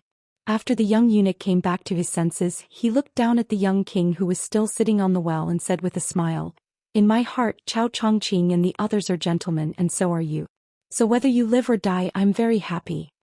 The rain on the street was getting heavier and heavier, and the young eunuch's smile was getting thicker. Perhaps being regarded as a gentleman by an unknown eunuch is not something to be happy about, right? Su Fengyan stood up. Of course, being regarded as a gentleman is something to be happy about. But seeing you, I'm not happy. The young eunuch smiled and said, If you're not happy, let's fight. Su Fengyan smiled and replied, That's exactly what I want. It's better not to talk about things that can be solved with fists. If we can't fight, we can sit down and continue to reason. The young eunuch praised, No wonder you said that your skin is thick. I've seen it. Su Fengyan raised his head and looked at the gray sky. Someone once taught me that walking the Jianghu one must be thick-skinned to be popular. At this moment Fan Xiaochai in the distance seemed to be unable to bear being reduced to a spectator. She slowly unsheathed the cold knife at her waist and began to run madly in the rain. Mei Fingjie could not stop her. If one took a closer look, they would notice that Fan Xiaochai's clothes were dripping with rainwater. Although it seemed light, Fan Xiaochai's body was originally leaning forward, but after a dozen steps, it was as if a mountain was pressing down on him. He was forced to bend his back and charge forward. On this street, every drop of rain represented a true meaning. Bit by bit, blood began to flow out of Fan Xiaochai's 7 orifices, but this stubborn woman continued to charge madly forward. Every step she took made the ground more and more oppressive and stagnant. With his back to Fan Xiaochai, Su Fengyan casually waved his sleeve, and she was immediately sent flying backward and crashed into a wall. Her back was pressed against the wall and some of the blood and rain slid down. Mei Fingjie turned back to look at Fan Xiaochai who had returned. His eyes were filled with helplessness and fear. The young eunuch stretched out his arm and opened his palm. All the raindrops that fell on his palm did not turn into rain. Instead they bounced up one by one. They did not bounce up in a straight line either, but instead flew in an arc and finally gathered into a circle. The young eunuch smiled. I'm actually not very good at fighting, but I've never lost. This time Su Fengyan directly pressed his left hand against the cold knife at his waist. I'm not as old as you, but I've definitely fought more than you. And I have never died. Having never lost, of course there was a domineering aura in the ordinary. Having never died, on the other hand, sounded like a joke, but it was absolutely impossible to laugh. On a small street there were 2 land immortals. One was the youngest and the other was the oldest. Because of the difference in age there was a difference of several hundred years. The wind and rain were dark and a gentleman could be seen. But they still had to fight. The old eunuch could not help but have the urge to curse. Didn't they say that gentlemen use their words and not their fists? Chapter 1846. The rain was as soft as silk, like a graceful beauty slowly weaving a bead curtain. The navy blue ball of water in the young eunuch's hand was suspended in the air, rising and falling slightly. Lightning flashed faintly as if a fire dragon was swimming. Su Fengyan's pupils constricted as he gripped the hilt of his blade. Thunder. Was there anyone in the world who could wield thunder? But it was not strange for this eunuch, who was skilled at retaining his youthful appearance. At this moment the young eunuch no longer had his previous gentle aura. Facing Su Fengyan, who was standing 5 feet away, his face was solemn and his eyes were as black as ink. It was like a flood dragon looking at a python. There was both disdain and contempt in his eyes, but it also contained a thunderous rage. Before this, when the 2 of them were discussing Dao from the bottom of a well, the young eunuch did not seem like a martial grandmaster who could make Jianghu tremble with a stomp of his foot. Instead he seemed like a young private tutor. He was serious, rigid and antisocial. But when he talked and acted with those he liked, he could be described as a modest gentleman with a restrained edge. But the more this kind of person was abnormal, the more terrifying it was. It was like when Wang Xianji, who claimed to be the second in the world, suddenly declared that he would be the first. In those 60 years, naturally, whoever stood in his way would die. Perhaps all the heroes of Jianghu, including Dong Tai and Chao Chongqing, who would shine brightly in the future, would die early. Another example was when Hong Shixiang, after leaving the mountain, really became angry. What would happen? It would be unimaginable. Perhaps Su Fengyan, who was determined to kill, could be counted. So Hong Jingyan died right under Tuoba's nose. The Liang eunuch in front of him, whose name was unknown, was exactly like this. His 5 fingers slightly contracted, and the thunder in his hand instantly seeped into his palm and disappeared. But his entire arm suddenly showed the strange scene of a fire dragon lingering around. The young eunuch breathed slowly. 7 thin white breaths faintly came in and out of his 7 orifices. On his white jade-like face, it was like 7 white snakes were hanging upside down. At the same time, Su Fengyan had not only unsheathed his sword, but his body also spun forward in an instant. His feet left the ground, his sleeves fluttering, he simply chopped at the young eunuch. The latter only raised the arm that had swallowed a heavenly thunder and clamped the cold saber that contained Su Fengyan's abundant divine will between 2 fingers. 2 fingers pinched the white rainbow. Between his fingers, sparks of electricity sputtered wildly, illuminating the young eunuch's face. Su Fengnian, who seemed to have opened the heavenly eye between his eyebrows, silently chanted, "Open Shu style." The tip of the blade that was pointed at the young eunuch's forehead suddenly released a stream of vigorous energy that was as thick as an arm. The young eunuch tilted his head. Even though the attack was close and even though the stellar energy was as powerful as a ballista, he was still able to easily dodge it. Only a few strands of hair that had been cut off by the sharp chi slowly fell into the rain. As the young eunuch tilted his head, his free left hand moved as fast as lightning towards Su Fengnian's chest.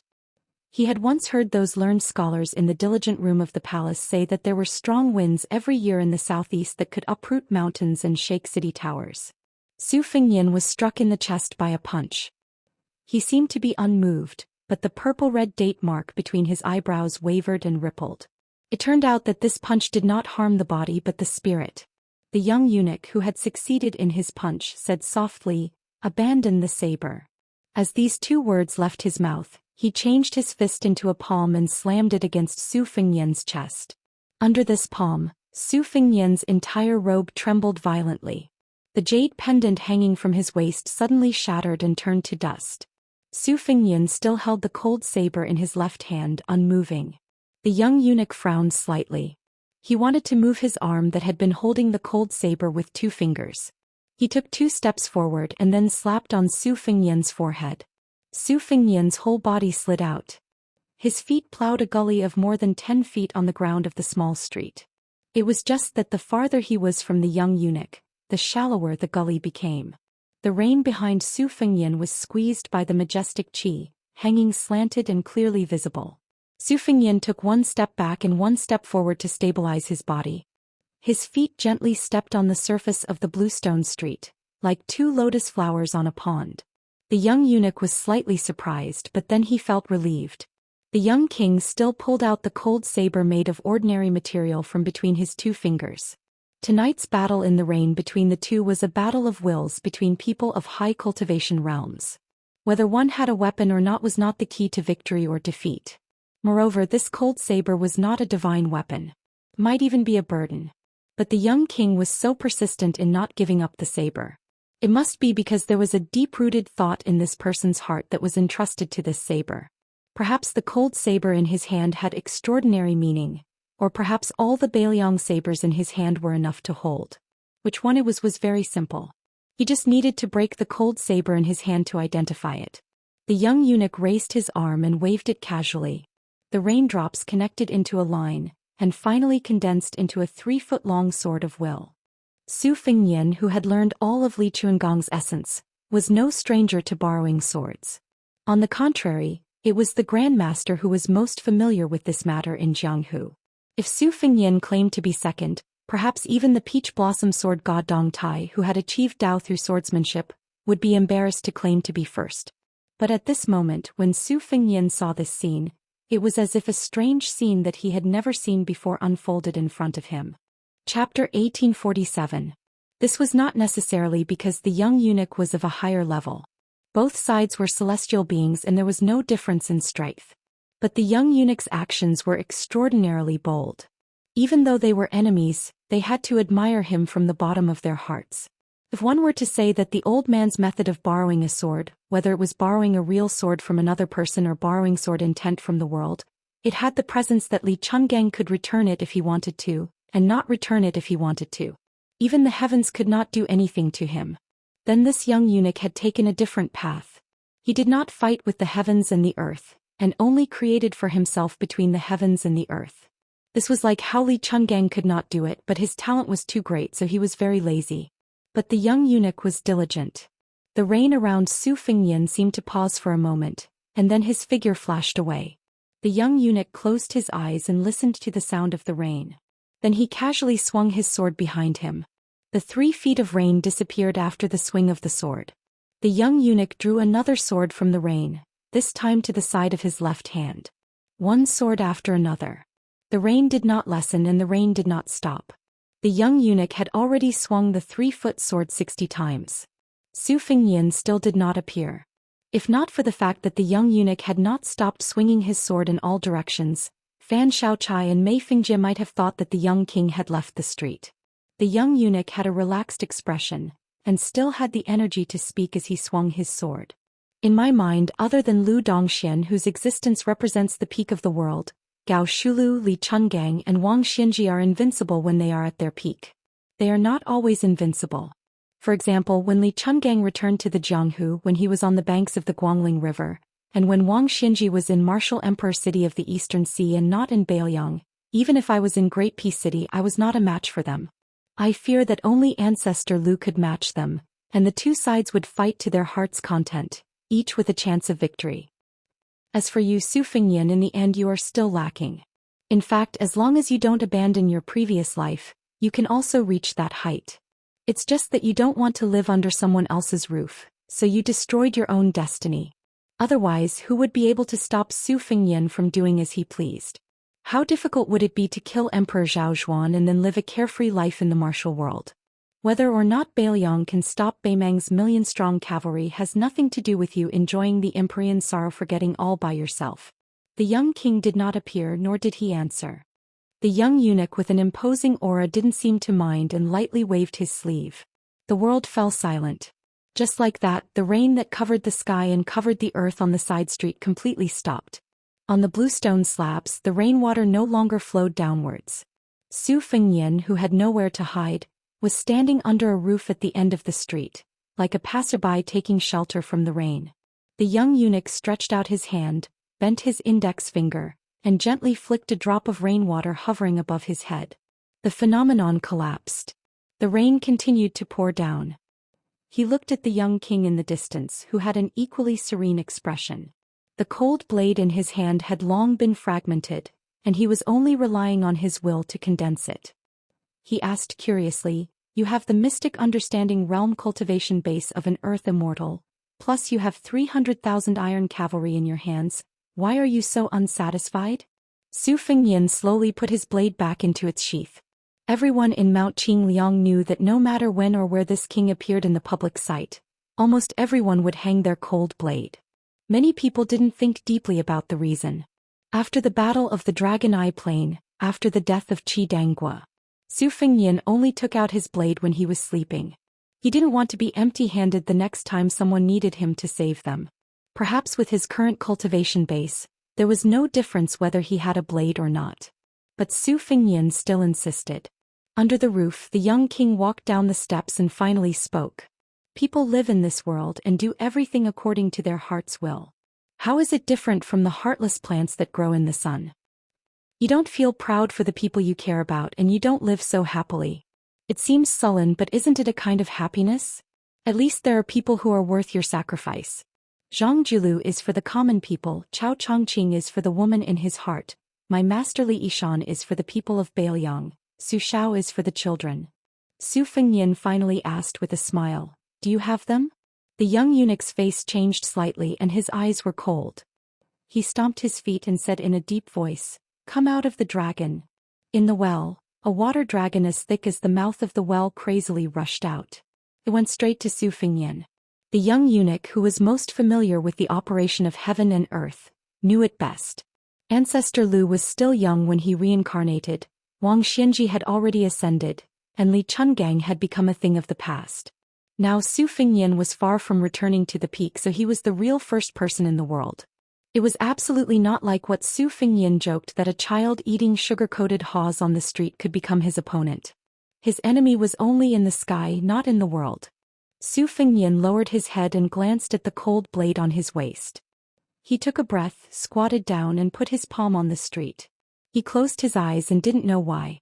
Then he stood up and Su Fengyan began to run forward. The rain splashed and lotus flowers bloomed with every step. The young eunuch suddenly shouted angrily, "Su Fengyan, how dare you?" Su Fengyan went forward. Behind him there was a cavalry, armored horses and Beiliang heroes. Although they were dead, their souls were still there. You want to use the fate of Zhao to reduce Beiliang's fate? Then come. On the battlefield, the souls of Beiliang's fallen heroes were all facing north and south. Chapter 1848.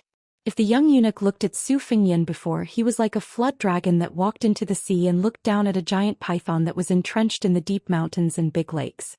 But at this moment, facing the iron horse behind the young lord, This strange eunuch who was the same age as the king showed an expression of facing a formidable enemy for the first time. The great grandmasters of Jianghu were fighting for qi, while the emperors of the human world were fighting for fate. Coincidentally, they met on this street. Although neither of them were monarchs, the young eunuch relied on the fate of the Zhao family of Liang to cultivate the celestial being state. As the eldest son of the Su family of Bailiang, Su Fengnian was closely related to the rise and fall of the Liang dynasty. Therefore both sides had both. The street leading to Rui Courier Station was north-south. At this time Fan Xiaochai and Mi Fingjie were standing at the end of the street. The young eunuch stood beside the well at the intersection. Qin Wang and Su Beiji were standing at the entrance of the station. They could only vaguely see the young eunuch's figure through the gloomy rain. For the time being they could not find Su Fengnian's trace. They only saw a water dragon as thick as a giant tree gushing out of the well. It leaped high beside the young eunuch and then pounced on him. The dragon's body was so long that it seemed to have no end. Su Beiji asked with a smile, "Green dragon out of water? What's the relationship between this eunuch and the cat Han Xianxian?" Qin Wang frowned and pondered. He did not speak. Su Beiji slowly got up, closed his eyes and opened them repeatedly. He murmured, "This world is a bit strange." Qin Wang said softly, "Taoism and Buddhism have been known as Fangzhong since ancient times. It is said that the land of Fangzhong was divided into the 3 pure holy lands and the Western Buddhist kingdom. Living in it, each has supreme supernatural power. Like a general in the battlefield, they can predict the enemy's moves and have the advantage of time and place." Su Beiji said worriedly, "According to what you said, the guy surnamed Su is obviously in his own territory, but the eunuch took away his advantage?" Qin Wang did not answer the question. The small street is not a suitable place for a large group of warhorses to gallop. Why are there such dense and heavy hoofbeats? Su Beiji stood up and looked up. "Don't misunderstand. That fellow surnamed Su wouldn't go so far as to scheme against you, much less mobilize the Yuzhou cavalry. Besides, would martial arts grandmasters at mystical realm like them need the help of the world's cavalry? It's meaningless." Qin Wang nodded. On the small street, just as Su Fengnian was about to collide with the water dragon, the young eunuch with a gloomy expression sighed and reached out his hand. For some reason he pressed down on the wheel of the well. In the blink of an eye there was no more rain between heaven and earth. The originally dark sky seemed to have cleared up a little as if time had reversed. Su Beiji realized that he was still sitting on the doorstep. Qin Wang shook the wine pot in his hand. He had clearly finished the green ant wine, but there was still half a pot left. Mei Fingjie's face was blank. Fan Xiaochai lowered his head and looked. His clothes were intact and undamaged. The old eunuch Zhao Siku stood at the end of the street completely confused. Su Fengnian had unknowingly returned to his seat on the well. It was as if he had never stood up and had never engaged in a fierce battle with the young eunuch in the rain. As the old saying goes, the thunder is loud but the rain is small. This time it was simply loud thunder but no rain. But in reality that was not the case. For example, the cold blade at Su Fengnian's waist was indeed in pieces. The young eunuch's expression was complicated as he snorted coldly. Su Fengnian smiled. "I knew you wouldn't dare to fight with your life on the line." The young eunuch was puzzled. "When did you know that all of this was in my spiritual sense?" Su Fengnian raised his head to look at the sky and sighed. "When it was raining I sensed that something was wrong. When I truly understood it, it was when I grabbed a handful of rainwater from the street." The young eunuch said with a stern expression, "You were heavily injured by Tuoba. When I fought with you I naturally would not take advantage of you. In this curtain of rain, no matter how desperate the battle was, in the end, you would only exhaust your spiritual sense and would not truly harm your body." Su Fengnian did not speak. He turned his head to look at the Liang eunuch, who was slowly moving his hand away from the wheel, and smiled playfully. The young eunuch laughed coldly. "The young emperor did not instruct me to fight to the death with you. Although he is the ruler of a country, he still does not have the right. I also do not have such boring thoughts." Su Fengnian stood up and nodded. "At this moment, even if I extended my neck to Great Peace City for Zhao Zhuan to chop, he would not dare to kill me." The young eunuch was slightly angry. "If that is the case, why do you still control the remnant souls of the Bailiang heroes who died in battle? What, are you flaunting your power to me?" Su Fengnian said coolly, If I did not do this, ask yourself what would happen in the future. If Beiliang lost, everything would be over. The fate of the Su family that affected the Zhao family would no longer exist. Then, regardless of whether I died on the battlefield of Liangmang outside the pass, you would most likely have to leave Great Peace City again to pull out the weeds by the roots. If you were lucky enough to win, no matter if it was the Liyang dragon chair or not, you would not be able to eat or sleep in peace. How could you allow someone else to sleep beside you? You would definitely kill me, Su Fengnian, as soon as possible. The young eunuch said in surprise, if that is the case, then you should not have put your trump cards on the table. You and I both know that in Great Peace City you cannot win against me, so you cannot kill the Zhao Emperor. In Beiliang I cannot win against you. Once I leave the city, your chances of victory will be greater. Why make me wary? Once I die, there will be no one else in this world who can become the person you hate to win. At that time, won't you be able to do as you please and truly do as you wish? Su Fengnian's smile was bright as he gave an inexplicable answer. Since I see a gentleman. The young eunuch laughed. I see you, Su Fengnian, Zhang Julu, Chao Chongqing, and the others as gentlemen. Do you really treat people with such sincerity? Su Fengnian shook his head and repeated, since I see a gentleman. The young eunuch was puzzled at first and then understood. When I see you, Su Fengnian, I see a gentleman. When you, Su Fengnian, see me, you see a gentleman. The friendship between gentlemen, the competition between gentlemen, will not change one's original intentions because of the identity of friend or foe. This was the original intention and also the foundation of some people. Beiliang guarded the northwest gates. Their original intentions were not for the Liang imperial court or the people of the Central Plains. Then, regardless of how the Liang imperial court that had truly received Beiliang's favor made things difficult for them and how the Central Plains ignored them, how could Beiliang change its original intentions because of this? The young eunuch said self-mockingly, I am a eunuch who is your natural enemy. Can I become the gentleman in your heart? Su Fengnian habitually put his hands in his sleeves and said softly, those who can agree with me are people of the same path. In my opinion, a person is limited by one's background, knowledge, and camp, so their understanding is naturally different. However, there are some bottom lines in the world that are the same. For example, even if you are doing evil things, you should understand that you are not doing things with a clear conscience. For example, someone who has experienced hardships and tribulations and feels that the world is unfair, but he should not vent his anger on everyone in the world. Plants grow towards the sun, which is the natural law, and there is nothing wrong with it. However, people who stand between the heavens and the earth have to follow the rules of the world. The Confucian school proposes strict etiquette, which is both confinement and a shortcut. The young eunuch nodded and said, in the final analysis, it is the 3 words reason. The Confucian sage once said, follow your heart's desire and do not violate the rules. Isn't that a true meaning of following one's heart? I once read Lu Zu's article in the palace that advocated the integration of the 3 religions, as well as the works of the Confucian sages and the teachings of the other 2 religions. The roots of Confucianism, Buddhism, and Taoism are actually different roads leading to the same goal. The young eunuch suddenly laughed and said, I never expected to talk about these empty principles with an enemy vassal king like you. Su Fengnian also laughed and said, if Beiliang is lucky enough to defeat Beimeng, I am afraid that we will meet again in the future. The young eunuch sighed and said, I hope it is only a matter of victory and defeat and not a matter of life and death. Su Fengnian sighed and said, in fact, I envy those who are willing to be reasonable and follow their wishes. The young eunuch smiled and said, is there really such a person? Su Fengnian nodded and said, yes, there is. Beiliang's Lu Jinu, Ji Province's Wei Jingtang. Unfortunately, they are all dead. Chapter 1849. The eastern exit of Miyun Mountain Pass suddenly contracted. It was as slender as a woman's waist. Xia Shibian relied on this type of geographical advantage to stop wave after wave of crazy attacks from the northern Mang cavalry. The 500 Death Elite cavalry from the Longxiang army had already been completely wiped out. Along with the 1200 Death cavalry from Zhongtan who had charged out of the pass, the corpses of both sides and the war horses were piled up at the exit, forming a 5-foot-tall natural short wall. The corpses of both men and horses were stacked on top of each other.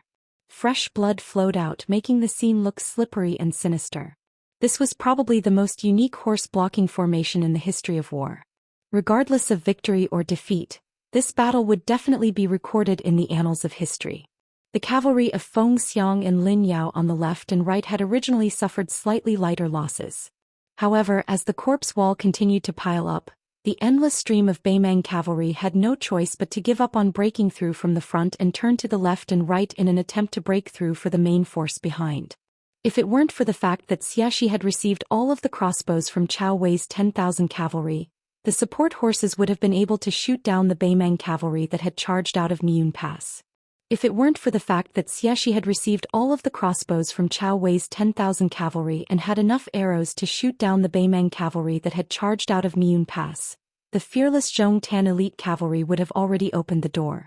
Once the Beimang cavalry formed a complete front line outside the pass and allowed the Zhong family elite cavalry to act as the arrowhead to break through the formation, it would definitely be a massacre without any suspense. Xiaxi's cavalry came from a variety of sources. Their overall strength wasn't outstanding in Liuzhou and couldn't be compared to Cao Wei's cavalry formed by Liangzhou's border cavalry. In addition, the 500 Longxiang army that could be called experienced soldiers had all died in battle. This made Xiaxi's life hanging by a thread. He really couldn't take a single step back. As long as there was a loophole in the defensive formation and the Beimang cavalry took the opportunity, they would definitely be defeated. This had nothing to do with whether or not the youths in Liuzhou and the two towns' cavalry dared to die. On the battlefield, both sides were fighting for a breath of air. Fortunately, Xiaxi's Shibian displayed the extraordinary talent of West Chu's twin jade annulus at such a crucial moment. He was like a craftsman with a unique eye, carefully and conscientiously patching up the holes, deploying the troops time and time again. If it was said that doing a Daoist rite in a snail's shell was a derogatory saying, then Xiaxi's Shibian forcefully turned this saying into a positive one, turning something rotten into something magical. Under Xiaxi's command, these 1,600 youths all abandoned their horses and picked up their spears. Together with the 600 cavalry that were temporarily pulled out to form an independent army, each holding a light crossbow and horse bow, these 1,600 people under Xiaxi's command had already blocked the gaps in the crumbling formation 7 times. Only then did they stop the Beimang cavalry from surging out like a flood. During this period of time, almost every dangerous situation could be said to be a scheming battle between Xiaxi's Shibian and Beimang's General Zhong Tan. The latter purposely hid the true strength of his personal guards many times and mixed them in with the normal Mang cavalry. Then, with a spurt of energy, they were all accurately seen through by Xiaxi's foresight. Xia Shibian's true command of this cavalry army that he still wasn't that familiar with had reached the level of commanding like an arm. This not only required Xia Shibian to be completely confident in all of the details of the entire battlefield, such as the number of light crossbow arrows left on his side, the degree of damage to the soldier's stamina from the cavalry bows and infantry bows, the thickness of the cavalry formation on the 2 wings and other things. He also needed to be extremely clear about the enemy cavalry's situation, and even more so he needed to carry out a rotation of his own forces without allowing for the slightest mistake. This way he wouldn't weaken the entire defensive position, while also maintaining the necessary stamina for a protracted battle. Xia Shibian's command could be said to be impeccable. Under this type of situation that was as firm as a boulder, the most obvious price to pay was that the 5 messenger cavalry all had horse throats. Even though Xia Shibian didn't personally enter the battlefield, his lips were also dry and cracked, his face pale. However, Xia Shibian's eyes were always clear and bright, sparkling with brilliance. This young general who had entered the northwest border less than half a year ago already won the respect of all of the Bailiang cavalry under his command. There were some people who were born for the battlefield, destined to leave behind a name that the later generations couldn't forget in the bloody history books. The spring and autumn arms armor Yi Baikue was once one, the white-clothed war Saint Qin Jibao was always one, and Xia Shibian would also be one. In reality, the commander of the Beimang cavalry, Zhong Tan, who had stopped his horse at the foot of the mountain wall at Miun Pass, had personally witnessed this bloody battle where both sides died extremely quickly. Even though he wanted to personally chop off the head of this young Bailiang commander, he couldn't help but admire this person's ability to use troops. As the pillar of the new generation of the Beimang army supported with all of its resources, and the eldest son of General Zhong Shintong, Zhong Tan was completely different from his uncle Zhong Liang, who was a martial arts grandmaster. Zhong Tan's ambition wasn't in Jianghu since he was a child.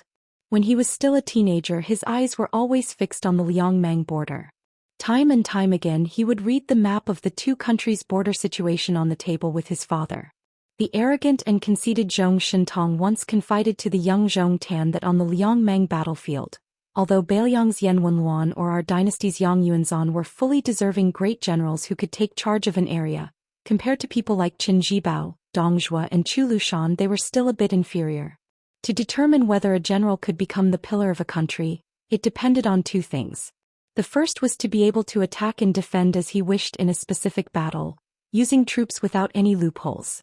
The second was to be able to reach the height of having more troops in a battle that would determine the survival of a country.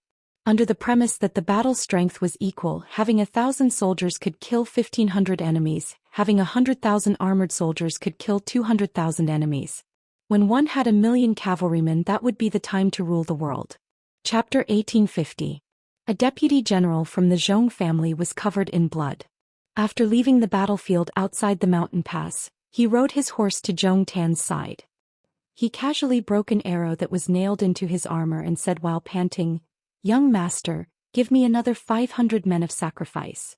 We will definitely break Beiliang's formation." Zhou Tan collected his thoughts and looked at the battlefield in the distance. He shook his head and said, "Most of the Zhou family's men are already dead." The deputy general who had personally charged into the enemy's formation twice was stunned. He looked around and realized that the Zhou family's direct cavalry had indeed suffered a shocking loss. In this battle, Zhou Tan didn't hide anything. He didn't hesitate to use the Zhou family's cavalry as the vanguard to break through the enemy's formation. If he wasn't so ruthless and decisive, the 500 Beiliang Dragon Elephant cavalry wouldn't have been the first to die. The 1,200 Beimang cavalry that were piled up with the Dragon Elephant cavalry's corpses were all Zhou family's private cavalry. At that time the Beimang cavalry had almost succeeded. It was the 500 men of sacrifice from the Longxiang army who had risked their lives to kill the war horses. They succeeded in stopping the Zhou family's cavalry from advancing smoothly. After that, Zhou Tan used 200 to 300 men of the Zhou family's elite cavalry to break through the enemy's formation several times. However, they were all blocked by the Beiliang general. The deputy general said hatefully, "If it were somewhere else, we wouldn't be able to kill them even if we gave them another 5,000 men from Liuzhou." Zhou Tan, whose direct cavalry had suffered heavy casualties, smiled bitterly and said with emotion, "Yes, it's a pity that we're at the end of Miyun Pass. We can't advance or retreat." The deputy general, who had never thought of retreating, was puzzled when he heard this strange statement. "Young master, why can't we retreat? Besides, this battle can still be fought. It's a little difficult to win and we'll probably lose another 3,000 to 4,000 men. However, we definitely won't retreat, right?" Zhou Tan glanced back and then looked out of the pass again. "Even you know that the troops outside Beiliang Pass are a lost cause. Why is that Beiliang general still fighting to the death and not retreating? From Miyun Pass to Fengxiang Town and Linyao Town, it's a flat land with no obstacles for the cavalry to gallop. Why is Beiliang defending this place to the death? It's obvious that so many people are going to die. Is it purely to exchange troops?" The deputy general's heart trembled. He looked towards the mountain pass behind the northern Mang cavalry and muttered, "Young master, didn't those great figures of our western capital's imperial court all say that Lu province's battle is insignificant?" Zhou Tan took a deep breath and said self-deprecatingly, "I only realized that Beiliang had gone mad after encountering this troop. They chose Lu province as the location of the second battle of Liangmang." Zhou Tan pointed the tip of his sword outside the pass and laughed nastily. "It doesn't matter. As long as we can charge out of Miyun Pass, Beiliang will lose miserably in this desperate gamble." Zhou Tan ordered in a deep voice, "All Zhou family cavalry charge with me." The two Kiliarchs who had been itching to give it a try cupped their fists and accepted the order. The deputy general hesitated and asked cautiously, "Young master, are you really going to charge personally?" Zhou Tan laughed boldly. "I want to meet that Beiliang general personally." Intuition told this Beimang Xiajumo that killing that Beiliang general was more meaningful than killing 10,000 Beiliang cavalry. 10,000 cavalry galloped through Miyun Pass like lightning. The leader of the cavalry was Cao Wei. The 10,000 cavalry behind him had already changed horses many times. Behind them, there were constantly supporting horses lying on the ground. Many of the cavalry were foaming at the mouth. There were even a few hundred horses that fell to the ground and died. On the other hand, Chao Wei's 10,000 cavalry had also stretched out an extremely long line. This kind of long-distance attack that completely disregarded the horses' power and formation, if it was any other battlefield, would definitely make the generals curse out loud. It was simply treating it as child's play. The 10,000 cavalry were like a surging river flowing east. At this moment, the Miyun Pass was like the Guangling River. There were constantly tired horses whose legs went soft. The only thing the cavalry with excellent horsemanship could do was turn their horses around slightly and try their best to fall to the left and right sides of the path. The cavalry that fell to the ground didn't care about the life or death of their beloved steeds and quickly changed horses to continue charging forward. Fortunately, most of the spears, lances, cavalry, bows and light crossbows were given to Xiexi's cavalry. To a certain extent, it reduced the burden on Chao Wei's cavalry. Chao Wei muttered to himself, "Xie brat, don't think that I'll help you collect your corpse. If you can't hold on any longer, the northern Mang barbarians will be waiting for you outside the mountain pass. In addition to the rotten Buddha Mountains monk soldiers that are eating sand behind this daddy's ass, this daddy's 10,000 cavalry will be finished in this godforsaken place." Galloping all the way, Chao Wei felt that every slight breath of his was as clear as thunder. It even covered the sound of the horses' hooves. This meant that his 10,000 cavalry were almost at their physical limits. It also meant that such an extremely tired cavalry had in fact lost the ability to charge back and forth. Chao Wei was betting that Xiexi's brat could not only guard the exit of Miyun Pass, but also that Xiexi's cavalry could heavily injure Zhong Tan's cavalry. This was unreasonable. Chao Wei thought to himself, "Xie brat, I know this is difficult, but you are one of the 2 jade annulus of West Chu, Xiexi's border." Approaching the easternmost part of Miyun Pass, Chao Wei, who had been muttering, let me hear something," suddenly laughed out loud. He almost laughed until tears came out of his eyes. Chao Wei, who could already hear the sound of fighting in front, suddenly stopped his horse. He turned his head and roared, "Change horses. Put on armor." Soon Chao Wei laughed involuntarily and said, "Now that things have come to this, change horses my ass." The 10,000 cavalry gradually came to a stop. Then everyone put on their armor and drew their swords. In the western region, far away from the central plains, the 10,000 Bailiang cavalry led by Chao Wei were like a sudden appearance. They temporarily stopped to rest and reorganize. It was like a Guangling river that suddenly stopped. After it stopped, it surged to the east. Chao Wei raised his cold sword and urged his horse forward. He shouted with all his might, "Kill!" The Battle of Miyun Pass. It was hailed as the best cavalry battle after the spring and autumn period. Chapter 1851. All good things must come to an end. The pair of persimmons and tangerines of Bailiang parted ways with Chen Wang. The latter continued on his way to his hometown, and the young eunuch naturally acted as Qin Xiaobao's coachman. After the former turned into the dangerous Tongguan Pass at the eastern gate of Liangzhou, he paused for a moment before continuing his journey west. According to Whispering Water's spies, the entourage of the Liang imperial court delivering the edict was less than half a day's journey away from the young king. The 3 python-clad eunuchs of the Directorate of Ribbon Insignia could never have imagined that the king of Bailiang, who was supposed to stay at Mount Qingliang to receive the edict, was actually hanging on their tails. Following the main courier route, which was far more developed than the Central Plains, the 2 parties continued their journey west. Su Fengnian and Su Beiji refused the escort of the elite cavalry at Tongguan, so they only had Fan Shaochai and Mi Fengjie as their retainers. The 4 of them and their horses looked like the sons of a rich family leisurely traveling through the mountains and rivers. Mi Fengjie had originally reached the Finger Mystery Realm step by step. After the battle in the rain on the small street, he had comprehended a lot and vaguely showed signs of a bottleneck loosening. On the other hand, Fan Shaochai had not benefited at all. This was probably their own fated chance that could only be understood and not explained. For this reason, Mi Fengjie especially asked Su Fengnian about the mysteries of the celestial phenomenon realm.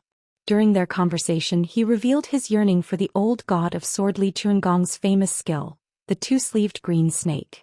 How could Su Fengnian not know what Mi Fengjie was thinking? He also spoke frankly with this swordsman who had matured late in life. Although the 2-sleeved green snake was incomparably powerful, It was unfortunately not suitable for Mi Fengjia's own style of swordsmanship. It was especially unsuitable for him to change his style at this time. After some thought, Mi Fengjie understood the crux of the matter, but he inevitably felt some regret. He was different from Su Fengyan. He had trained hard for more than 40 years, and his swordsmanship and sword will had long become as set. The two-sleeved green snake needed to integrate the essence, qi and spirit of the swordsman. It was not that Mi Fengjie could not study the two-sleeved green snake, nor could it be that he could not break through and improve. At this moment Mi Fengjie had just touched the threshold of the celestial phenomenon realm, so there was no need for him to gamble at this critical moment. It was like a court official who was already the second in command of the ministry works to become a minister. But the two-sleeved green snake was two. And the two-sleeved green snake. Two. The two-sleeved. The two-sleeved two. Of the. As. The me. Su Beiji had already heard Su Fengyan describe the situation of the battle in the rain. He was famous in Bailiang's officialdom for being heartless, but he still had some lingering fears. When the four riders stopped to rest in a tea house by the roadside, Su Fengyan drank a bowl of bland tea that could not compete with the heat of autumn. He suddenly said to Su Beiji, "After drinking the tea, we will follow the Directorate of Credentials." Su Beiji was not afraid of the cold, but he was most afraid of the heat. As he drank his tea, he asked the owner of the tea house for a cattail leaf fan and shook it vigorously. "What? You want to demand an exorbitant price? After you were taught a lesson by that strange eunuch, you want to vent your anger on the eunuchs of the Directorate of Credentials?" Su Fengyan ignored the man's sarcasm. "Taking advantage of this opportunity, I plan to ask the Imperial Court for a Deputy Provincial Governor and Deputy Provincial Governor of Bailiang. I'll inform them first so that they won't be caught off guard." Su Beiji frowned and said, "This is not easy to handle. If it were an ordinary official it would be fine. But the Deputy Judushi and Deputy Administrator's request is considered a report between the general and the minister. It requires the approval of the big shot of the Men Province. Although Qin Wang happens to be the left scattered cavalry officer of the Men Province and can be considered legitimate, he is destined not to bring his official seal with him on this trip. What's more, with Qin Wang's cautiousness he would never agree to your impromptu plan." The requests of officials below the third rank had always come from the Ministry of Appointments and the Ministry of War.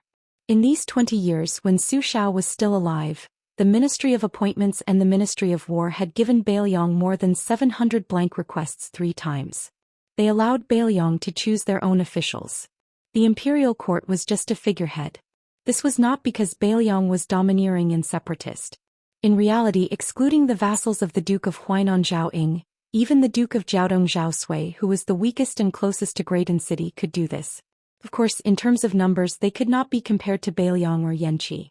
However, the obituaries of high-ranking officials such as the 6 ministries minister or the provincial governor-general of a province were known as the obituaries of generals since the Great Feng dynasty. They were all written on golden and multicolored silk paper by the provincial officials under their command, and then presented to the sovereign. The grade of the paper was linked to the specific official title. The reason why Northern Liang Path's deputy administrator Song Dongming was not recognized by the Central Plains was because he lacked this indispensable process.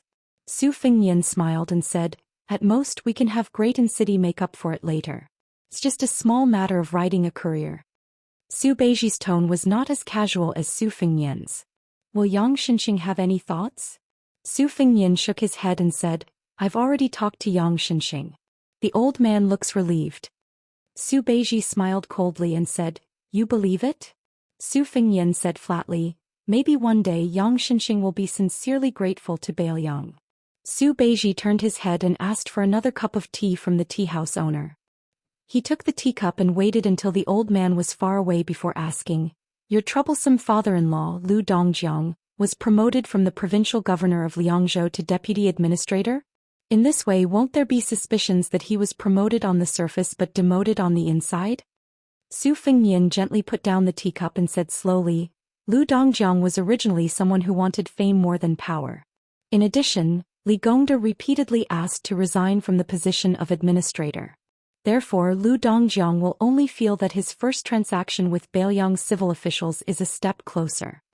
At this point, Su Fengnian lowered his head and looked at the empty teacup in a daze. He then raised his head and smiled. Then it's settled. You will be the deputy provincial governor. Su Beiji subconsciously grunted in acknowledgement. After taking a sip of tea, he suddenly came back to his senses. He stared and said, "Not the provincial governor of Liangzhou?" Su Fengnian laughed loudly and said, "Leave that position for Bai Yu." Su Beiji stared at this young vassal king and said through gritted teeth, "Bullshit." Su Fengnian was silent. Mi Fingjie and Fan Xiaochai did not know why the two of them suddenly turned against each other. Su Beiji was so angry that he laughed. "Do I, Su Beiji, need you to arrange a retreat? Do I need you, Su Fengnian, to set up a ladder for me in the imperial court of Liang?" In the second battle of Liangmang, there was bound to be a victor. If Beiliang lost, the Liang imperial court would definitely absorb a large number of Beiliang officials. Beiliang's generals would usually die outside the pass. Although there were fence-sitters, there should not be many of them. At most, people like Cao Xiaojiao would leave the northwest. After the fall of Beiliang's civil officials outside the pass, there was not much meaning to their existence. Su Fengnian would not force them to defend Beiliang to the death or leave the northwest. Therefore, Su Beiji, as the deputy provincial governor of Beiliang, would be the highest-ranking military official if nothing unexpected happened. He would be viewed as the most desirable person by the Liang imperial court. What did it mean to be a second-ranked general of Beiliang? Everyone knew by now what it meant to be a second-ranked general of Beiliang. If Beiliang was lucky enough to win, this deputy provincial governor position would naturally be the icing on the cake. At that time, only God knows how many of Beiliang's 300,000 iron cavalry would be left. The integration of Beiliang and the Central Plains officialdom was very likely to be the trend of the times. Beiliang's 4 prefectures, whose vitality was greatly damaged, would probably need someone to be an official in the imperial court to speak up for the people of Beiliang. Qin Wang alone was far from enough. Moreover, Qin Wang would not be suitable to speak up for Beiliang in the future. After all, Su Beiji was not Juzi, who had just entered Beiliang. He had been in the officialdom for many years and quickly understood the young king's intentions. He sighed and said firmly, "Give this opportunity to Qin Shiliang. I'll pass." Su Fengnian, who was becoming more and more powerful in Beiliang, did not insist on his opinion. He nodded and smiled, "As you wish." Mi Fingjie and Fan Xiaochai looked up at the sky at the same time. A black dot appeared in their vision. A handsome bird of prey broke through the sky and landed on the small table where the 4 of them were sitting. It intimately pecked the back of the young king's hand. Su Fengnian skillfully took off the reed pipe that was specially made from the brushroom that was hung on the foot of the 6-year falcon. He gently poured out the spy report and opened it. The corners of his mouth curled up as if he was trying hard to suppress a smile. Su Beiji asked, "The military intelligence of the western region?" Su Fengnian handed the roll of paper to Su Beiji. The latter took it and looked at it. He sighed, "This time I'm really relieved." Chapter 1852. With regards to Cao Wei and Xiaxia arbitrarily changing the Lu province strategy set by the Protectorate and making an impromptu decision to intercept and kill Zhong Tan's cavalry at Miyun Pass, the courier cavalry quickly spread the news from Fengxiang to Mount Qingliang and Huayang Pass, causing an uproar among the upper echelons of Beiliang.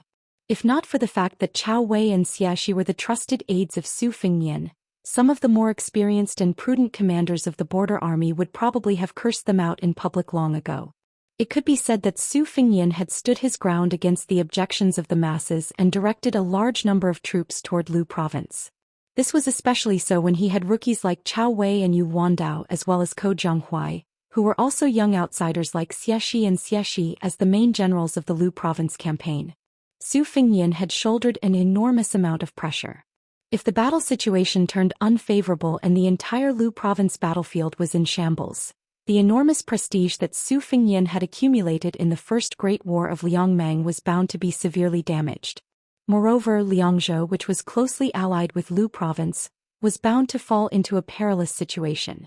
Su Beiji clicked his tongue and said, "These 2 brats are truly desperados. They actually managed to take down Zhong Tan's cavalry right under the noses of the monk soldiers of Mount Lantua." Su Fengnian beamed and said, "Cao Wei and Xiaxi have risked their lives to create such a good situation. We can't let it go to waste." Su Beiji said unhappily, I already know what kind of shit you're going to shit on. Fine, let me, the temporary deputy provincial governor of Beiliang, make a trip to Mount Lantua. Su Fengyan said playfully, why did you change your mind? Su Beiji said something strange. To me it's all the same. Su Fengyan did not pursue the matter. He turned to Fan Xiaochai and Mi Fengjie. The two of you will escort the deputy regional governor to Mount Lantua. At the same time, have Fu Shuifeng send a message to Chao Weixia on the western border.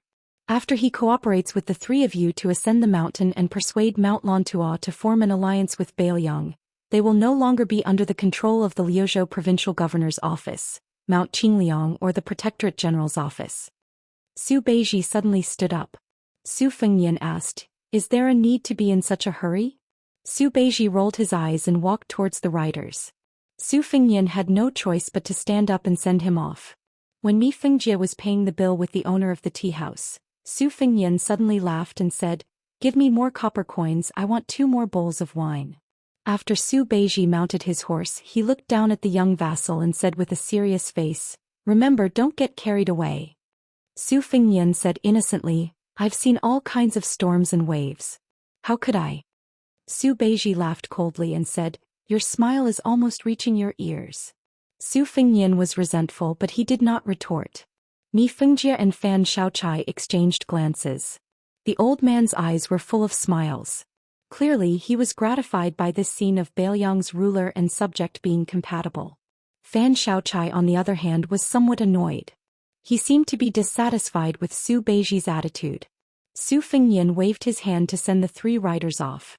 After the 3 riders disappeared from his sight, Su Fengyan returned to the table.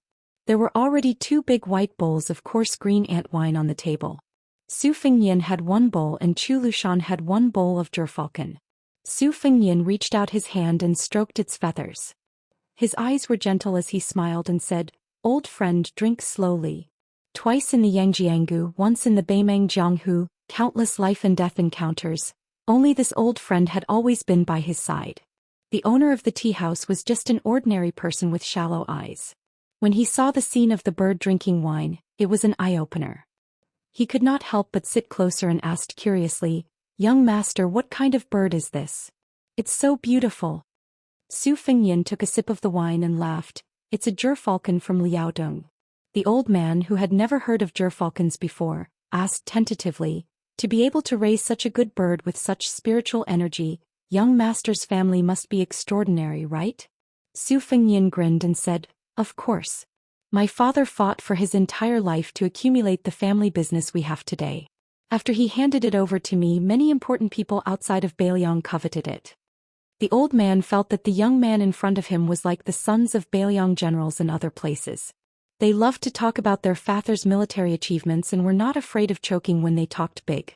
Who did not know that the rich people in Beiliang, even the rich men in Lingzhou, would not be able to straighten their backs when they met the masters of the neighboring provinces and counties? They would never dare to say that they had a lot of money in their pockets. Su Fengyan took off the jade pendant hanging from his waist. Old brother, I'm in a good mood today, so I'll treat you to a drink. If you don't have money on you, just leave it here. I'll get someone to redeem it later. The old man first glanced at the jade pendant, which he did not know if was real or fake, and then glanced at the bird drinking wine on the table. He hesitated, but finally nodded and went to pick up 2 jars of high-quality green ant wine that could not be sold. The old man drank moderately at first. When the young master finished a large bowl of wine, he had only drunk half a bowl. Moreover, the old man had a good tolerance for alcohol. If he really drank to his heart's content, he would be able to drink 7 or 8 bowls. However, the old man was the only one managing the tea house. He was worried that if he really got drunk, what if the young man ran away? Then wouldn't he be scolded by his wife from today until the end of the year? Moreover, he had a young grandson who was studying in the village school. The old man was thinking about using the money he had saved this year to buy the 4 treasures of the study for the child. Not long ago, he heard the child come home and say that a young teacher who was originally studying in the academy had come to the village school. His knowledge was greater than the sky. He told them many things about Jiangnan, about the small bridges and flowing water there, and the young teacher also talked about the scenery of his family's garden. In reality, the child did not speak clearly. The old man, who had never even touched a book before, did not understand. However, as he listened, the old man, who had lived a hard life his whole life, felt that there was more hope in his heart. Their village had about 100 families. The first time they went to war with the Baimang barbarians outside the pass, a few families with better resources had secretly run away. When they won the war outside the pass, they all ran back. In the end, they had to go to war again, so no one used the excuse of visiting relatives to go to Lingzhou or leave Bailiang. The old man who ran the tea house received and sent people off all year round. In the end, he was more knowledgeable than the villagers who dealt with crops all year round. After listening to the idle conversations of the customers, the old man unconsciously understood a basic principle. For hundreds of years, the most powerful and unified grassland power, known to have millions of cavalry and millions of soldiers, had not been able to take half a step south into the Central Plains in these 20 years. In the past there was General Su Xiao. Now there was the new Prince Liang Su Fingyan. In Bailiang there were 2 generations of the Su family, father and son. The old man did not understand the harm that the feudal princes posed to the court by seizing power. He also did not understand the conflicts between Bailiang and the Zhao family in Liang. The old man who lived in Bailiang only knew that no matter how fierce the war outside the pass was, in more than 20 years within Bailiang, there had not been a single Bailiang barbarian who rode a horse and carried a sword. The defenseless commoners could live a peaceful life. As long as they were willing to put in effort, they could support their families. Was there anything more comfortable than this in the world? There was none. As time went on, the old man gradually became drunk and happy. That young master was also drunk and said a lot of nonsense. He said that when he was young he had toasted many generals in the main hall of his home. He even used a genteel phrase saying something like, "My son will come out to exchange for good wine." He said that at that time, there were old generals like Yan Wenluan, He Zhonghu, Qin Yunchui, and Zhong Hongwu sitting in the main hall of his home. There were also civil officials like Li Gongda and Yan Jieshi, as well as young people like Qin Zhibao, Chu Lushan, Yuan Zuozong, Qi Dangua, Yao Jian, and Yi Shizhen. The old man, who was already 70 to 80% drunk, laughed loudly and did not take it seriously. He laughed at the young man and said, "Nonsense, nonsense." In the end, the young man, who seemed to have read some poetry, began to sing loudly, saying that he had something to say to the Central Plains. You only saw 10,000 carps jumping the Dragon Gate at Tingtide Listening Lake. You did not see Mount Qingliang, there were countless famous stone steels. You only saw a bottle gourd's mouth building the capital. You did not see under the high wall the skeletons of the dead supported each other. You only saw a horse roaring in the west wind in the north of Liangzhou. You did not see the south of the border, the sound of books breaking out of the hut. You only saw 300,000 armored cavalry ruling the world. You did not see the people of Bailiang, every family wearing mourning clothes. Later on, whenever the young man mentioned the 2 words, Central Plains, in front of you, the old man would coincidentally shout the 2 words, Bailiang, at the top of his voice. The old man did not understand anything. He just wanted to join in the fun. The young man's voice was very bleak, just like those sharp persimmon trees that could be seen everywhere in Bailiang. In the winter they were empty and only had withered branches. In the end, the old man from the tea house lay on the table and fell asleep. The young man stood up shakily and placed the jade pendant in the old man's hand. After helping the old man hold the jade pendant tightly, he walked towards the horse. Under the setting sun, 1 man and 1 horse slowly traveled west. The young man dozed off while riding the horse. As the horse's back rose and fell, his body swayed. A person's sleep was like a small death. If he did not wake up, he would die. Chapter 1853. The old man suddenly felt a surge of energy. He raised his head to look at the sky and then turned around with a deep smile. "I'm going to take a look at the fairy. Eunuch Song, Eunuch Ma, you 2 don't need to follow me.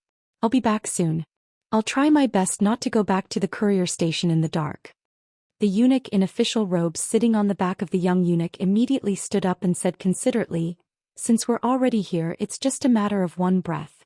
What harm is there in going back in the dark? It won't delay the proper business." The tallest eunuch, Eunuch Ma, also smiled and agreed. "I'm afraid this is the only chance in my life to be able to accompany Eunuch Lu on an old trip. This little journey can't be considered tiring. This time, the 3 of us are working for the imperial family and have walked thousands of li." Eunuch Lu smiled and nodded, his expression becoming increasingly benevolent. Although the Directorate of Credentials was not an overly prominent yamen among the 12 directorates of the Liang Imperial Palace and could not be mentioned in the same breath as the Directorate of Ceremonies under Song Tonglu, it was still not to be underestimated. After all, they were helping the monarch of a country look after those iron coupons, edicts, and yellow seals. When they were in Tian City, the Directorate of Credentials was definitely not as peaceful as it was now. It was probably because this diplomatic mission to the northwest had brought great pressure to the 3 elders of the Directorate of Credentials. It had truly become a case of sharing glory and suffering together. The old saying, "Looking at a mountain will kill a horse," was true. At that time, Eunuch Lu had pointed to the small ferry in the distance and still made the group of people from the Directorate of Credentials exhausted. Even Eunuch Lu had no choice but to apologize to his 2 sweaty colleagues in official robes. The ferry was still there, but compared to the scene of more than 20 people waiting to carry people across the river to make money, there were now only 4 or 5 people. Eunuch Lu raised his eyes and looked over, feeling a bit disappointed. The villagers were all coarse old men. There were no young men or women. There were very few travelers at the ferry crossing to the other side. Eunuch Lu had originally wanted to turn back, but he was a bit unwilling, so he walked over to the group of old men chatting idly. Those people had clearly noticed this group of people, especially the 3 eunuchs from the Directorate of Credentials. It was too fresh. Even if they were frogs at the bottom of a well that even the county magistrate looked down on a few times in their lives, as long as they weren't blind, they would know that these were influential figures that they couldn't afford to offend. They also knew that they definitely weren't customers who had come to cross the river. Although Longju River was the largest river in Liangzhou, after the government built 2 bridges over a dozen years ago, one for the garrison and the other for the common people to use, there was almost no business to speak of even during the summer and autumn seasons. There were bridges available, but they insisted on strolling along the river. Did they have nothing better to do? Unless it was a merchant or traveler from the north who was in a hurry and didn't want to walk more than 20 li to the bridge in the south, they would wade across the river. However, if it was a large merchant or tycoon who had a good relationship with the government, they could actually use the bridge in the north. However, it was said that after the young vassal king ascended to the throne, the control became stricter. The garrison and the government no longer dared to turn a blind eye to people's convenience like before. Just as Eunuch Lu was preparing to return home, someone suddenly swept across the river from the other side. His white robes fluttered, a long sword at his waist. He skimmed the surface of the river a few times before crossing. After landing gracefully on the shore, the white-robed swordsman ignored the surprised gazes of the villagers and turned to look at his Jianghu friends on the other side of the river. They were betting on who could step on the water the least to cross the river, using this to compare whose sex Qinggong was better. However, although this young Jianghu hero from a famous sect displayed an arrogant attitude that kept people at arm's length, how could he not be wary of the eunuchs behind him? Since when did Bailiang have eunuchs appear? Everyone knew that Bailiang Palace was different from the other vassal mansions of the Liang dynasty. It had never used eunuchs. After the old man named Su Tu led his iron horse into Jianghu, Liang Jianghu people either stayed at a respectful distance from the court and the government or tried to make friends with them. They had never heard of any sect that could wrestle with the family of an official. This handsome young hero standing by the river was not unfamiliar with the rules of the court. But he was not familiar with the high and mighty Great Peace City. He was not sure what position the eunuchs were qualified to wear the eye-catching red embroidered robe. However, he knew that they were not small fries. Otherwise, they would not be able to leave the palace to do business openly. The 2 sides were worlds apart in terms of status, so he pretended that he did not see anything. The young eunuch who worked like an ox was good at reading people's expressions. When he saw that the 3 eunuchs all frowned, he immediately explained in a low voice. Earlier, the female Wulin leader of Mount Hui, Xinyuan Qingfeng, summoned the heroes of Jianghu to encircle and kill a few demons. They killed all the way to the western regions before stopping. After that, many Jianghu people were not in a hurry to leave Bailiang. These people must be young people from the Wulin of the Central Plains. Eunuch Lu snorted coldly. Heroes use force to suppress. Even the West Chu trader Chao Chongqing, the scholarly sage, has repeatedly shown off in Great Peace City. The fat and Buddha-like eunuch Song laughed in a low voice. Jianghu people are not the only ones who rely on force to suppress. Eunuch Lu and Eunuch Ma did not speak. Then another 2 Jianghu people of similar age passed by Dragon Steed River. Eunuch Lu suddenly turned his head and asked one of the Imperial Guard commanders with a smile. Commander Qian, what is the cultivation of these young people? What is the difference between them and the Grandmasters of Jianghu? The burly Imperial Guard with a wooden expression said calmly, Eunuch Lu, not to mention the 4 realms of first grade, even second grade master is not a height that these embroidered pillows can reach. With their talent and foundation, unless they have a great opportunity, they will not be able to reach second grade master in 20 to 30 years. Eunuch Lu nodded and did not have any more interest in investigating. The Jianghu was far but the court was high. What grand masters of the martial way? As long as they were not those few people on the martial ranking, they were nothing more than fish in a pond that the emperor casually raised. Just as Eunuch Lu was about to turn and leave, he suddenly narrowed his eyes and looked hard into the river. A young person that was crossing the river was probably only skilled in external martial arts. His qinggong was something that even he, a ribbon insignia eunuch, felt was not good to look at. Not only did he step on the surface of the river many times, the splashes he made were shocking. If others were said to be flying on the grass, then this brother was really rolling in the grass. But this was not something that Eunuch Lu paid attention to. The old man saw a young person carrying a fairy that seemed to be an old woman as they slowly crossed the river. Chapter 1854. In the end he was trampled by the young hero with terrible qinggong, splashing water all over his head. In the Dragon Steed River, the old woman helped the young man wipe the water off his forehead. She was kind but also a little distressed. She said helplessly, You've suffered, haven't you? I told you you could cross the river yourself, but you insisted on carrying me. I've carried you across the river for decades. Even if I were blind, I could still cross the river during a flood. Why would I need you to carry me? The young man smiled. During that storm, the banknotes in my bag almost turned into paste. I didn't have any money with me at the time, and you didn't accept the jade pendant I gave you. I've owed you a favor for so many years. Now that I've finally met you, I should at least carry you. The old woman said gently, Forget about the jade pendant, I wouldn't even dare to accept broken silver. Crossing the river costs 3 copper coins. No matter how small the broken silver is, it's still too big. Some poor people lived hard lives.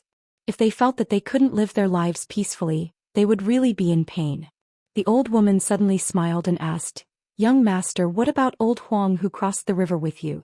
He's the one who loses his front teeth when he smiles. I remember very clearly that he was right behind us. He's also short and the river was almost up to his neck. The young man said softly, Old Huang left.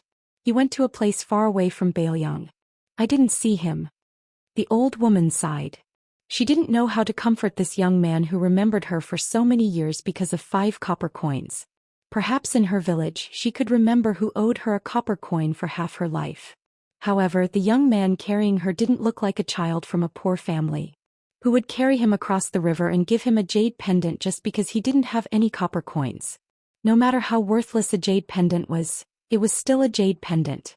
The old woman smiled and asked, Young master, are you married? Do you have any children?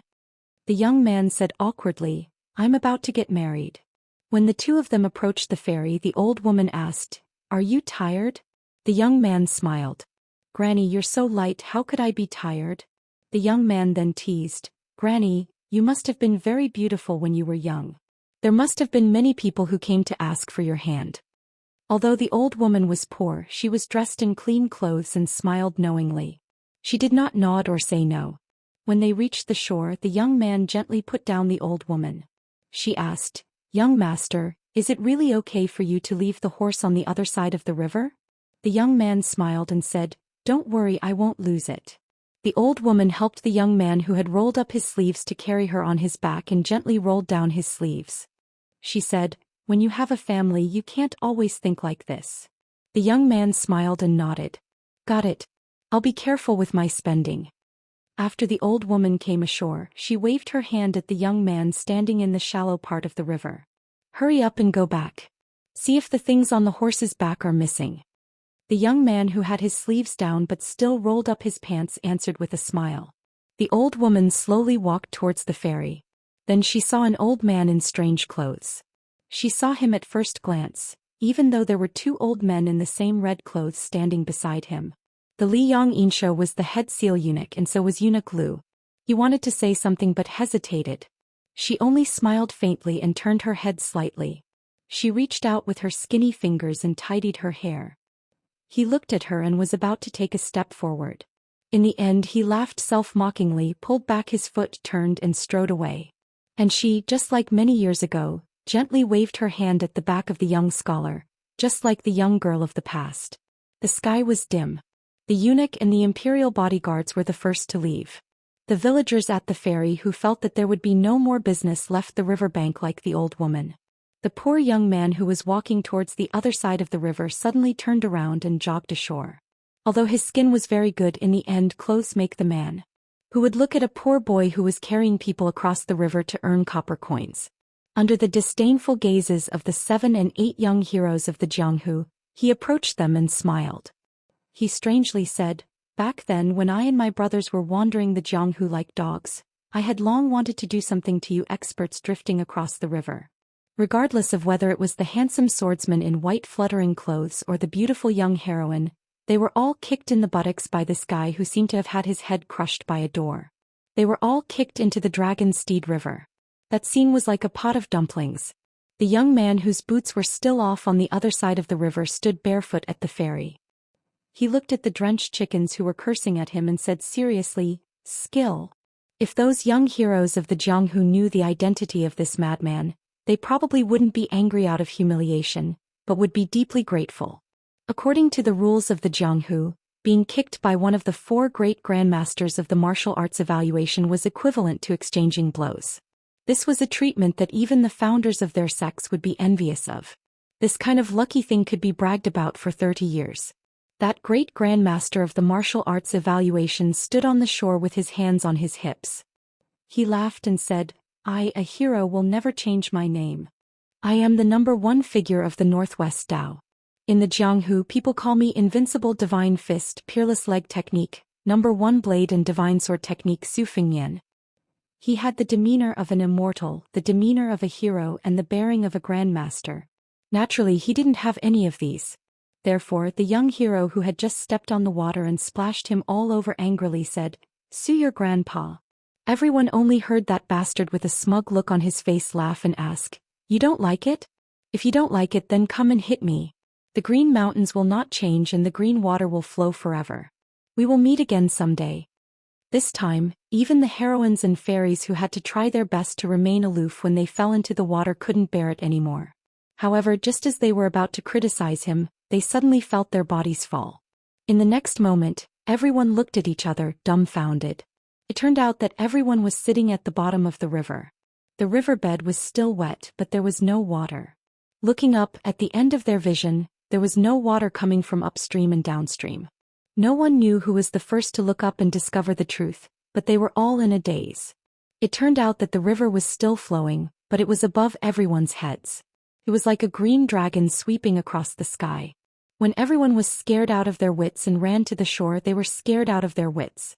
That long river dragon hanging in the air just happened to fall heavily into the river, splashing huge water to both sides. However, at this moment no one cared about becoming a drowned rat again. Far away, a man was leading a horse slowly toward the Green Horse Inn. Jianghu was still the same. However, the horse was no longer the bad horse of the past and he was no longer young. He no longer had old Huang with missing front teeth and the wooden sword ranger. Chapter 1855. The Liang Relay Road, with the capital Tai and city as the center, was a well-deserved official road. It was once praised by the old Ministry of War as the bloodline of the country. It was also compared to the prosperous dynasty that unified the Central Plains to an unprecedented land god. The power of the essence and blood could be said to be unparalleled in both ancient and modern times. Liangzhou's Qingma Relay Road was close to the provincial capital and was set up in the downtown area of a bustling town. Because this was a place that one had to pass to enter and exit the city of Liangzhou, not only was the relay station large, it also had the only one of the many relay stations on the road of Beiliang.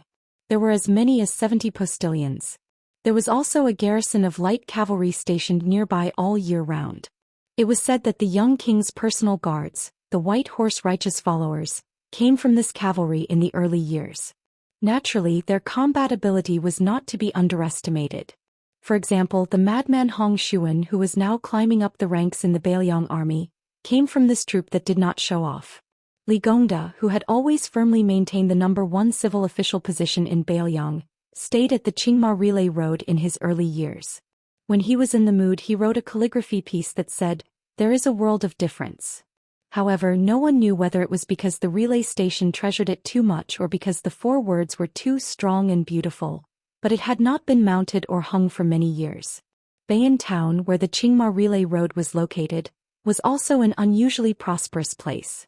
Lingzhou had always been known as Jiangnan beyond the Great Wall, while Bayan Town was known as Little Lingzhou. It was enough to show that this big town in Liangzhou was different. In recent years, with the strong rise of the young king, more and more people from the Central Plains came to Bayan Town after hearing the news. They all entered the Jianghu of Beiliang together. Over time, the local residents of Bayan Town became accustomed to it. As one of the few places in Liangzhou that did not have a night ban, Bayan Town was a veritable money-squandering den. Just like the 2 restaurants and brothels next to each other, they worked together to advertise the 2 golden signboards of, "If you don't go to the 2 floors, you're in vain coming to Beiliang," and "the best wine in the world." They were very arrogant. The restaurants said that they had the best wine in the world, which was not inferior to the imperial court's tribute, and the brothels said that their girls were not inferior to the imperial court's concubines. Many Jianghu people who did not believe in heresy went to the brothels with the mentality of destroying the place. In the end, almost without exception, they all drank themselves to the ground or lay on the bed of the girls. As a result, the 2 floors of Bayan Town became more and more famous, and it was known throughout Beiliang and Lianghuai. Especially when a courtesan from the brothels eloped with a scholar from the Green Deer Cave Academy. Logically speaking, the brothels should have been furious, but instead of breaking up the lovers, they burned the contract of the courtesan. The restaurant even sponsored the scholar to buy 100 books with 1,000 taels of silver. This romantic story shocked the scholarly and literary circles of Beiliang. Even the Jiangnan region of the Central Plains had heard about it. It was to the extent that a famous scholar in the literary circle clicked his tongue in amazement in front of everyone, and he personally praised the heroic spirit of Beiliang. If this was 3 or 4 years ago, if he dared to say a few good words for Beiliang, no matter how prestigious this famous scholar in the literary circle was, he would probably become a rat on the street and he would implicate his family and be condemned by everyone. But now, although there were very few people who agreed, there was definitely no one who would actually compete. By the time the 3 eunuchs from the Directorate of Credentials returned to Bayan Town from the small crossing of Dragon Horse River, it was already late at night. Previously, the Green Horse Relay Station was afraid that something unexpected would happen, so they had no choice but to send out 20 or so elite riders from the capital to meet them. If they could not find any trace of them, the Green Horse Relay Station would definitely skip over the local government and directly notify the garrison 20 li away. After all, this group of eunuchs who delivered the edict represented the face of the Zhao clan of Liyang. Eunuch Lu and his group, who had walked into Bayan Town on foot, were already hungry. As they passed by the particularly noisy restaurant and smelled the thick scent of wine, they couldn't help but be a little tempted. Eunuch Lu felt a little sorry for his 2 dog-tired colleagues, so he smiled and suggested that they all go to the restaurant to have a good meal. Eunuch Ma, who was tall and imposing and not like a eunuch, was more cautious. Although he didn't refuse, he still suggested that it was best to go back to the Green Horse Relay Station and change into ordinary clothing. Eunuch Song, who had a large body but was able to walk as light as a swallow in the royal palace, wanted to say that it wasn't a big deal. Could there be an assassin under the nose of Beiliang Palace? However, since Eunuch Lu, the head shopkeeper of the Directorate of Credentials, had nodded, Eunuch Song, who hadn't had a good time since coming to Beiliang, could only quietly swallow his words. After returning to the Green Horse Relay Station and washing up and changing clothes, the 3 eunuchs were accompanied only by the Imperial Guard commander surnamed Qian. The 4 of them walked together into the restaurant called the Restaurant. Because the restaurant next door was the most famous brothel in Bayan Town, they could vaguely hear the soft and seductive laughter. This made Eunuch Lu laugh involuntarily. If their drinking trip traveled to the capital, it would most likely become a rumor that the eunuchs of the Directorate of Credentials had gone to a brothel. That would be a great joke. The restaurant had 3 floors. Although it was late at night, the lobby on the first floor was still packed. There weren't many seats left on the second floor. The restaurant waiter, who was good at reading people's expressions, led the four of them to a private room on the top floor with the best view. It was called a private room, but it was actually separated by a large screen with exquisite embroidery. After Eunuch Song sat down, he leaned comfortably against the back of a yellow rosewood chair with a natural gourd-shaped wood core. He laughed softly and said, "The layout here is somewhat similar to the market on our side."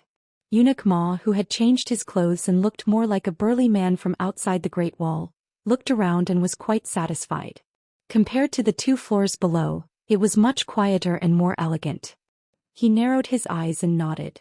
Eunuch Lu said amiably to the young waiter who had a cotton towel on his shoulder, 2 pots of Jizhou Laojiao Jiangnan apricot blossom wine and cooked flower wine. As for the dishes and snacks, you can do as you see fit.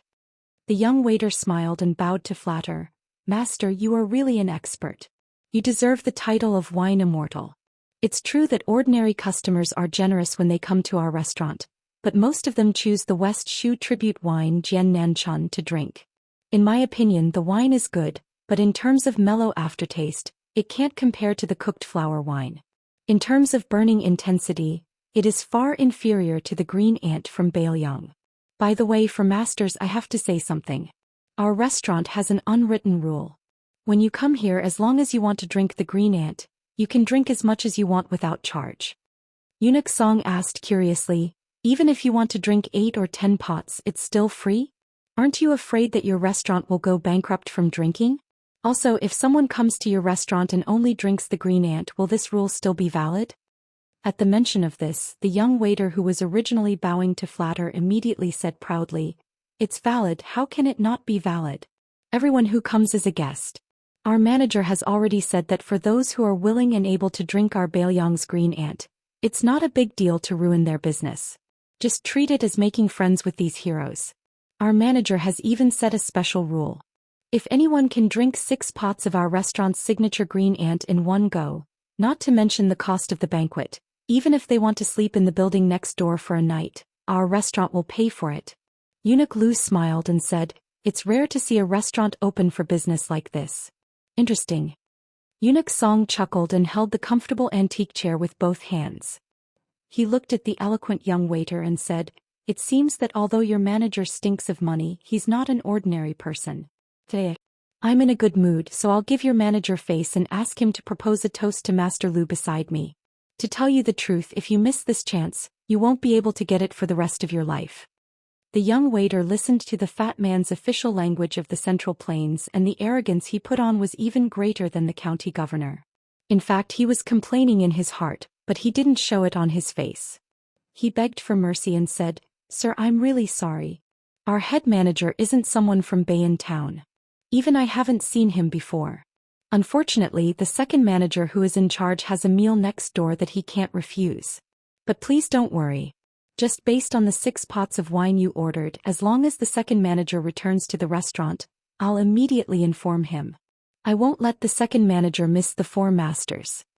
Eunuch Song, who couldn't be at ease again, was already unhappy. Just as he was about to explode, he saw Eunuch Lu take out a large amount of silver from his money pouch. He didn't throw it to the waiter like other rich guests. Instead, he placed it on the table and slowly pushed it forward. He smiled and said, "This is a reward for you. Don't think it's too little." The young waiter had the best impression of the old man sitting in the main seat. He was like a kind-looking rich man or an old scholar who had walked out of a scholarly family. He was polite to everyone. It was rare to see him in a restaurant where the rich and the poor were all masters. The young waiter hesitated. Then he heard the burly middle-aged man who had been silent say coldly, "If I tell you to take it, then take it." After the young waiter carefully put away the silver and left, Eunuch Lu asked in a small voice, "How is it?" Commander Qian, who was famous in both the palace army and the Ministry of Justice, said softly, "There's nothing strange." Looking along the way, the waiters in this restaurant are all normal people who have never practiced martial arts. However, there are a few tables on the 3rd floor that are not simple. Eunuch Lu smiled faintly and said, "In the worst-case scenario, this place is only 15 minutes away from the Green Horse Relay Station. The cavalry will arrive in the blink of an eye. Also, I believe that the Bailiang spies who are secretly watching us won't be useless decorations. Let's just drink and not worry." Chapter 1856. The cautious Eunuch Ma was still slightly worried, but the carefree eunuch Song was already shouting, "Let's drink, let's drink. Brother Qian, later you have to try the ripe flower wine from our hometown. I've missed that taste for half my life." The 6 jars of wine that were renowned throughout the court were quickly brought up. The young waiter who had been rewarded even took the initiative to bring 2 more jars of first-rate green ant wine from the restaurant. In any case, he was being generous and did not feel any pain. Compared to the carefree head seal eunuch Lu and the carefree head seal eunuch Song, Commander Qian of the Imperial Army, who had been through the battlefields of the Jianghu, was more calculative. In the end, he had the safety of the 3 elders of the Directorate of Credentials on his shoulders. On a smaller scale, if any of the old eunuchs qualified to wear the official robes made a mistake, then his officialdom in Great Peace City would come to an end. On a larger scale, if a storm that could not be suppressed appeared, he, the Qian family, and even the benefactor behind him would not be able to bear the consequences. Therefore, this seemingly impromptu drinking session, this commander who had a golden saber bestowed by the imperial family, had been observing his surroundings the entire time. For example, after they reached the 3rd floor, although there were screens on all 4 sides of each private room, there was still enough space between the screens. The 2 tables near the stairs were not out of the ordinary. They looked like regular drinkers, and there were even young beauties who smelled of prostitution accompanying them. They were clearly prostitutes from the brothel next door. However, to their left and right as well as across from them, there were hidden dragons and crouching tigers. To the left of head seal eunuch Lu, there was a table separated by a shoe-embroidered screen. There were 4 people sitting there, all of whom had powerful auras. One of them was a young woman with outstanding looks, especially the middle-aged man across from her who had one hand on the hilt of his saber even as he raised his cup and drank. His aura was vigorous. Even though he had only glanced over at the time, this bladesman whose back was facing him at the time, had instantly reacted subtly. Although he did not turn around or draw his saber, the hand under the table clearly changed from caressing the hilt of his saber to tightly clenching his fist. So to avoid unnecessary trouble, Commander Qian simply gave up on sizing up the other 2 men. On the other side of the jade screen to eunuch Lu's right, there were 6 men and 3 women at the table. There was a great disparity in age and weapons of all kinds. They were either generously placed on the table or hung on a wooden rack, as if they were a group of Jianghu allies. Most of them were there to accumulate reputation and experience for the younger disciples of their sections. This was not uncommon in the Jianghu of the Central Plains. Their conversation was mostly about interesting Jianghu stories. At this moment they were talking about the deeds of the leader of the Purple Dress Alliance in Mount Hui. They were talking about the rumor that had spread like wildfire. On a snowy night at the end of winter last year, Shenyuan Qingfeng had comprehended immortality by watching the snow on the cliff of Great Snow Plateau. Commander Qian felt relieved. What truly troubled him was the table opposite eunuch Lu.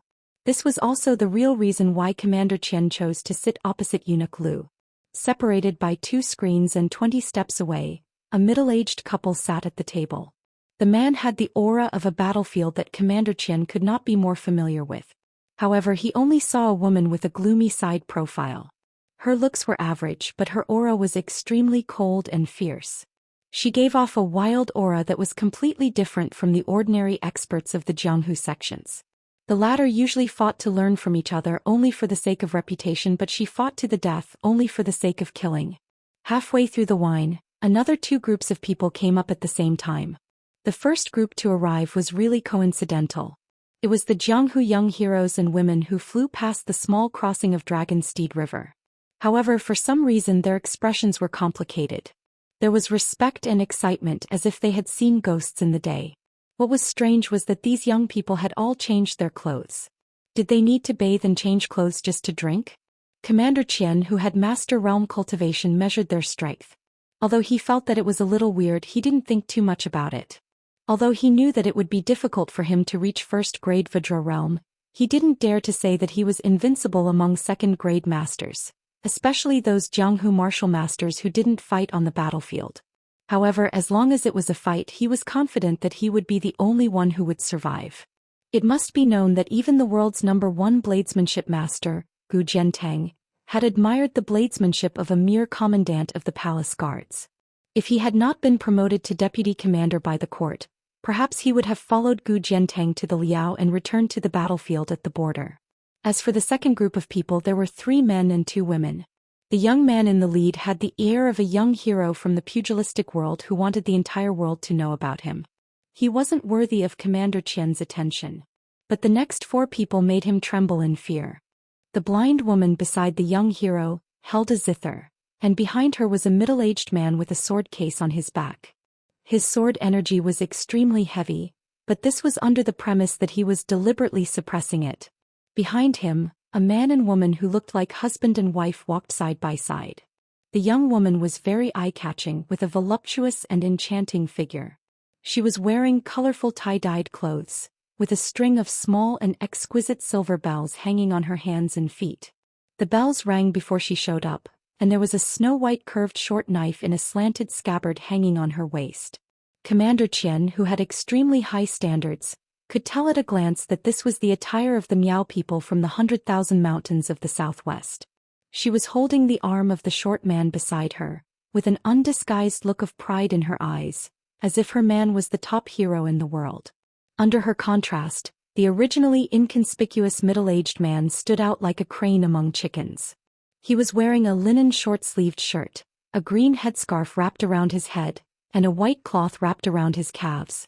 Before one wave calmed down, another wave came. Commander Qian's heart almost jumped out of his throat. In less than half a glass of wine, another young woman who was surrounded by a myriad of stars came to the second floor. She was followed by 4 people who looked like retainers. Commander Qian's face turned green after he retracted his gaze. What status did this woman have to hire 4 top experts who were at least at the 2nd grade master level? Just like that, a small restaurant suddenly became a place where experts were as common as dogs on the street. Even Commander Qian, who was used to seeing big waves, started to sweat. Eunuch Lu asked calmly, "Is there trouble?" Commander Qian smiled bitterly. "Not necessarily, but as long as there is a conflict, it will definitely be a huge problem. Maybe even 1 or 2,000 cavalry won't be able to solve it." Eunuch Lu waved his hand and smiled. "As long as this is Bailiang, it's enough." At that moment, Commander Qian finally had a whole new level of respect for this head eunuch of the Directorate of Ribbon Sealing. Outside the restaurant where all kinds of fish and dragons gathered, a young man with a sword and a horse suddenly stopped on the street. When he stopped, the procuress at the entrance of the brothel saw his appearance clearly. Her eyes immediately lit up, and the 2 gorgeously dressed girls beside her wished they could pounce on the handsome guy who was still rolling up his sleeves and swallow him whole on the spot. The young man, who was in a daze, didn't seem to hear what the procuress was saying. He allowed her to pull his arm and drag him towards the brothel. He only remembered many years ago when he, Li Hanlin, Yan Qiji and Kong Zhenrong drank wine together. At that time it was always Li Hanlin who paid for it. He stole the money from his stingy father in Bailiang. Every time it was like he was going to the execution ground the next day after having fun.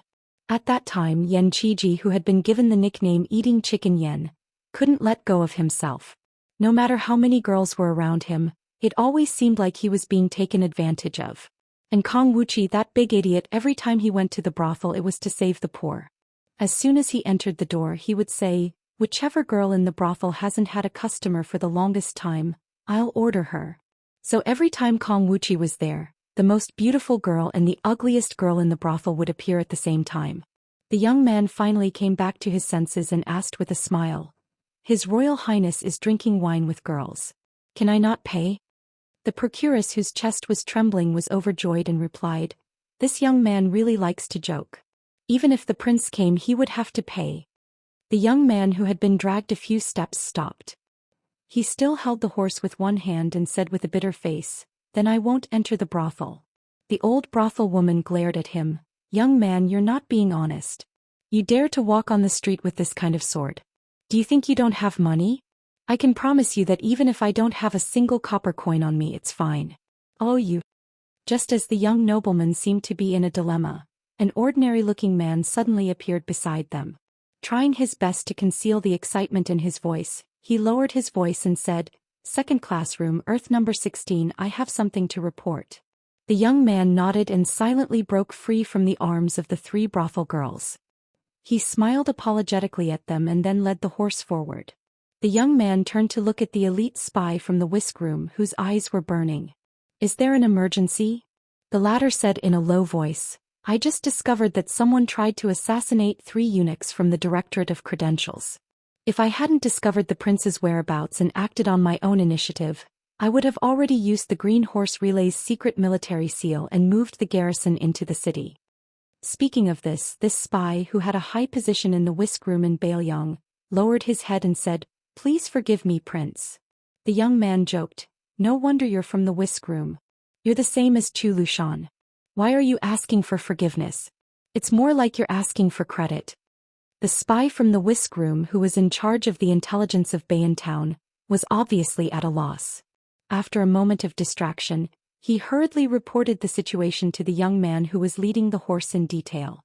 The young man was the young king Su Fengnian. After listening, he nodded. "You don't have to intervene in this matter. This king will handle it himself."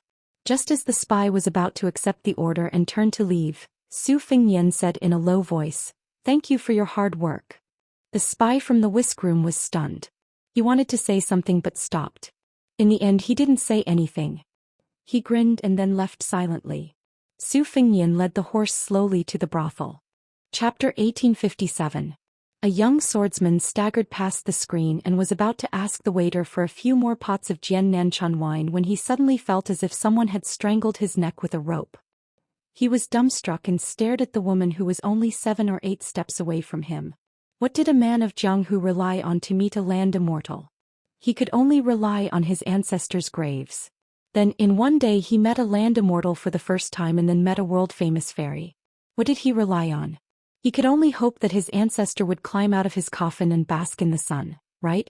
However, this young swordsman who had been kicked into the Dragon Horse River by the Immortal not long ago really saw the fairy recognized by Jianghu, the sect master of one of the top 10 sects in the world, the leader of Baelyang's Jianghu Lunarong. He fiercely rubbed his eyes and then his face instantly turned red. He didn't dare to take half a step forward as if there was a thunder pool under his feet. He only gathered his courage and asked in a trembling voice, "May I ask if you are Sect Master Lu?" If God could give him another chance, he would definitely straighten his tongue before opening his mouth.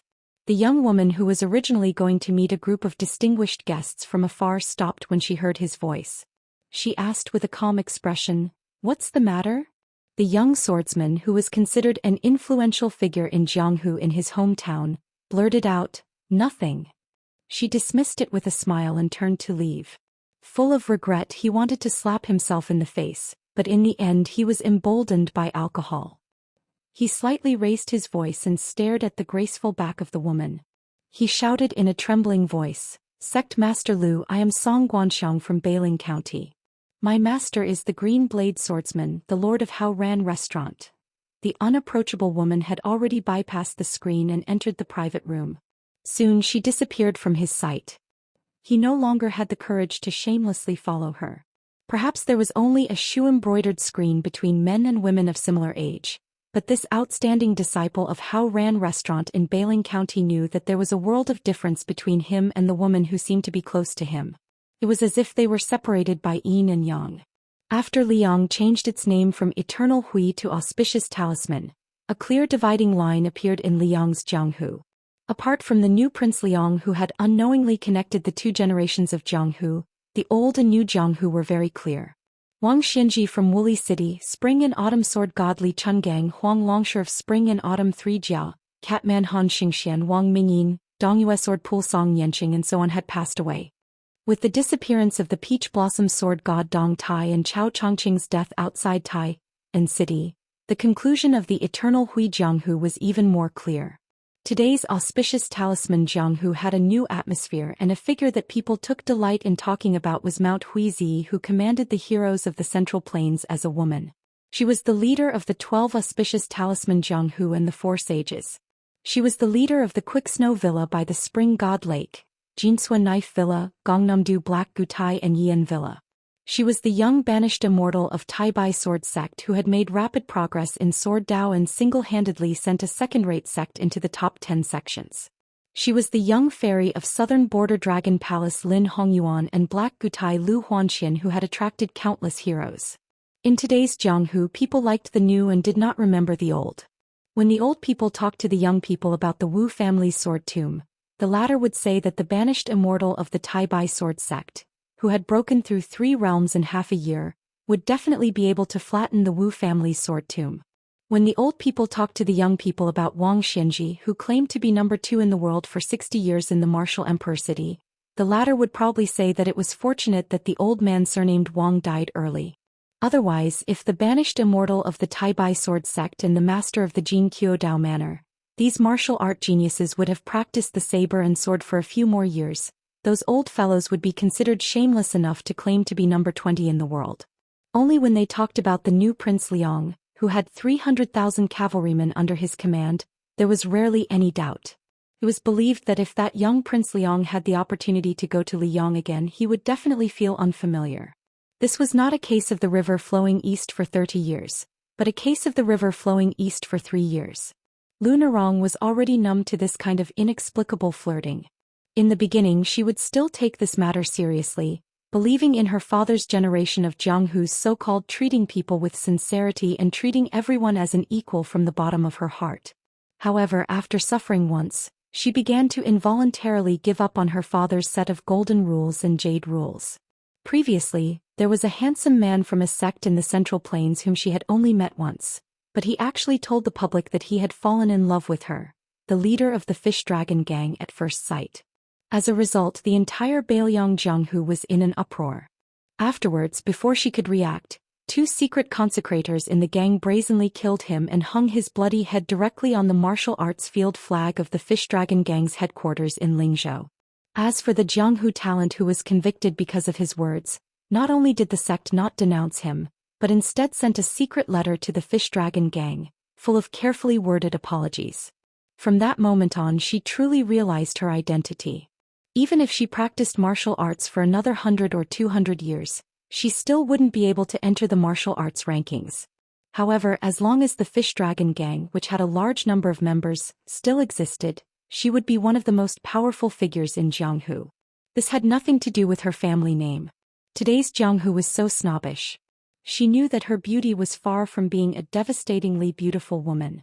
Not to mention Chen Yu, Jiang and I, who had made it onto the martial arts rankings, or Huishan Zi Xinyuan Qingfeng, whose appearance had been reborn as his martial arts realm rose, even compared to the other 3 who were known as the 4 fairies of Liyang Lin Hongyuan of the Dragon Palace, Tong Shanquan of the Jinsua Saber Village, and Lu Hunxian of the Black Gutai Lu Hunxian. Lu Nerong also admitted that her appearance and temperament were far inferior. Now that she was busy with work and occasionally had some free time, she would let her imagination run wild. She felt that those seemingly heroic men in Jianghu whom they admired were just her identity. Even if she was a bit uglier, even if her personality was violent and temperamental, there would still be countless people fighting to be her subject. Therefore, she missed the time when she was desperate and became a Beimang bodyguard. She was an ignorant young girl in Jianghu.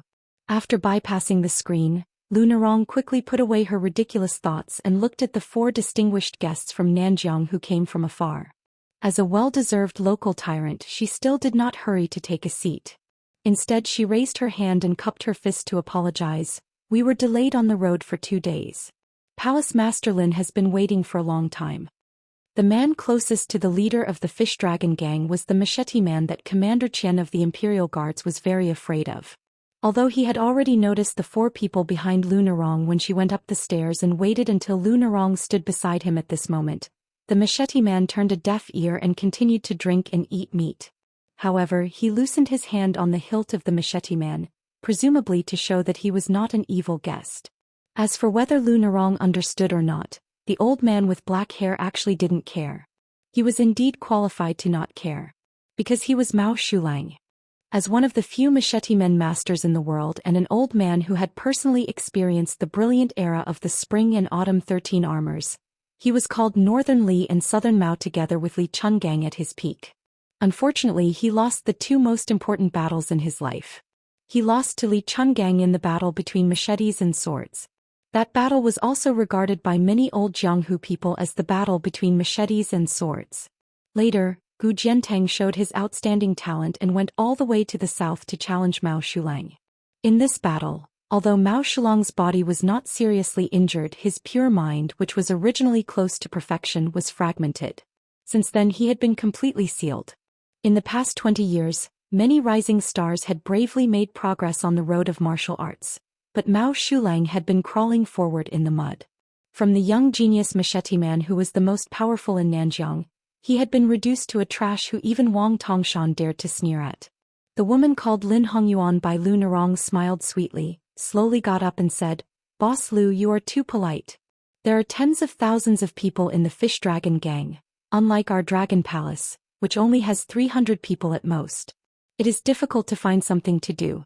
Lin Hongyuan is very grateful that Boss Lu can take time out of his busy schedule to meet us." Qing Baishuang, who was recognized as the first master in Nanjiang after Mao Shulang, smiled helplessly. Obviously he knew that Lin Hongyuan, this proud daughter, had always looked down on Lu Narong, the leader of the Fish Dragon Gang. It was said that Lin Hongyuan had already gone to the western region with Hui Shanzi to encircle the 6 demons. Lin Hongyuan had shown tit for tat to Lu Narong many times in public. As for why she did this, Qing Baishuang, who vaguely knew the inside story, certainly did not want to get involved. What's more, it was reasonable for him to protect Lin Hongyuan, who he had watched grow up.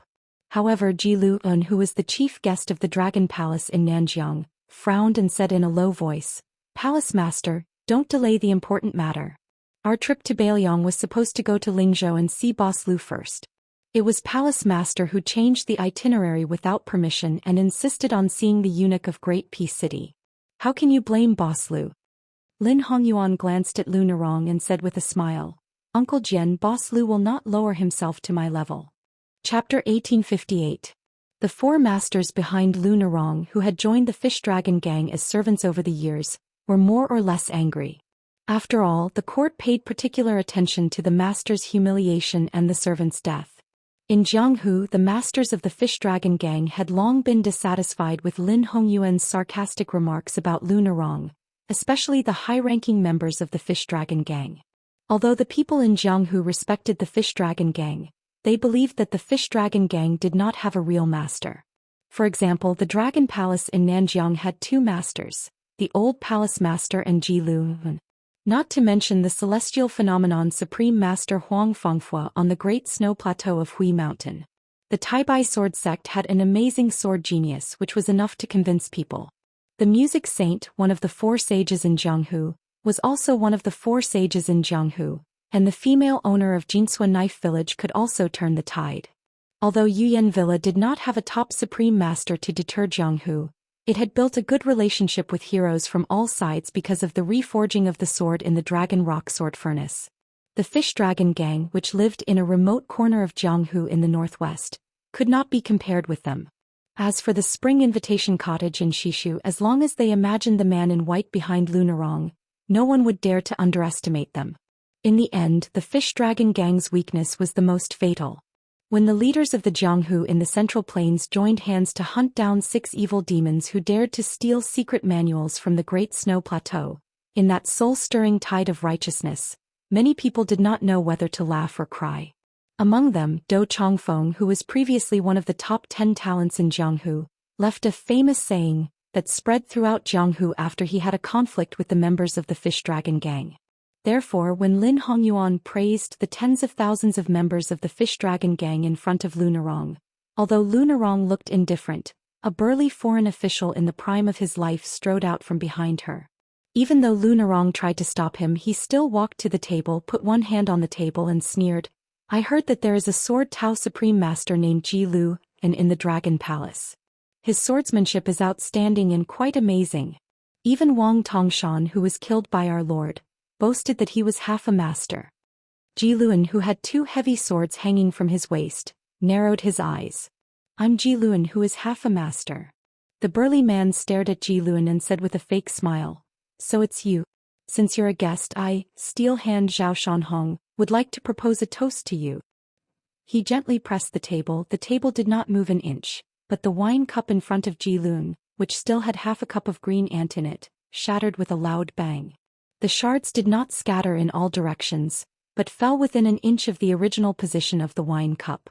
That half cup of green ant wine was still condensed and did not dissipate. This display of power left a lingering aftertaste.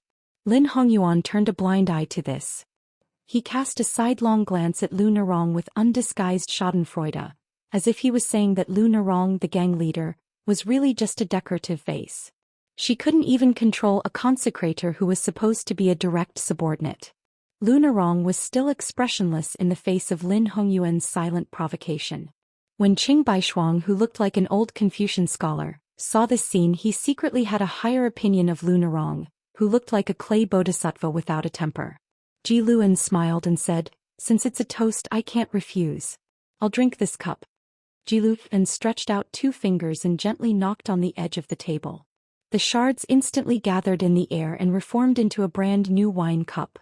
Ji Luan gently picked up the wine cup, raised his hand slightly and drank it in one gulp. After casually putting down the wine cup, Ji Luan smiled and said, "After drinking the toast I feel like drinking the forfeit."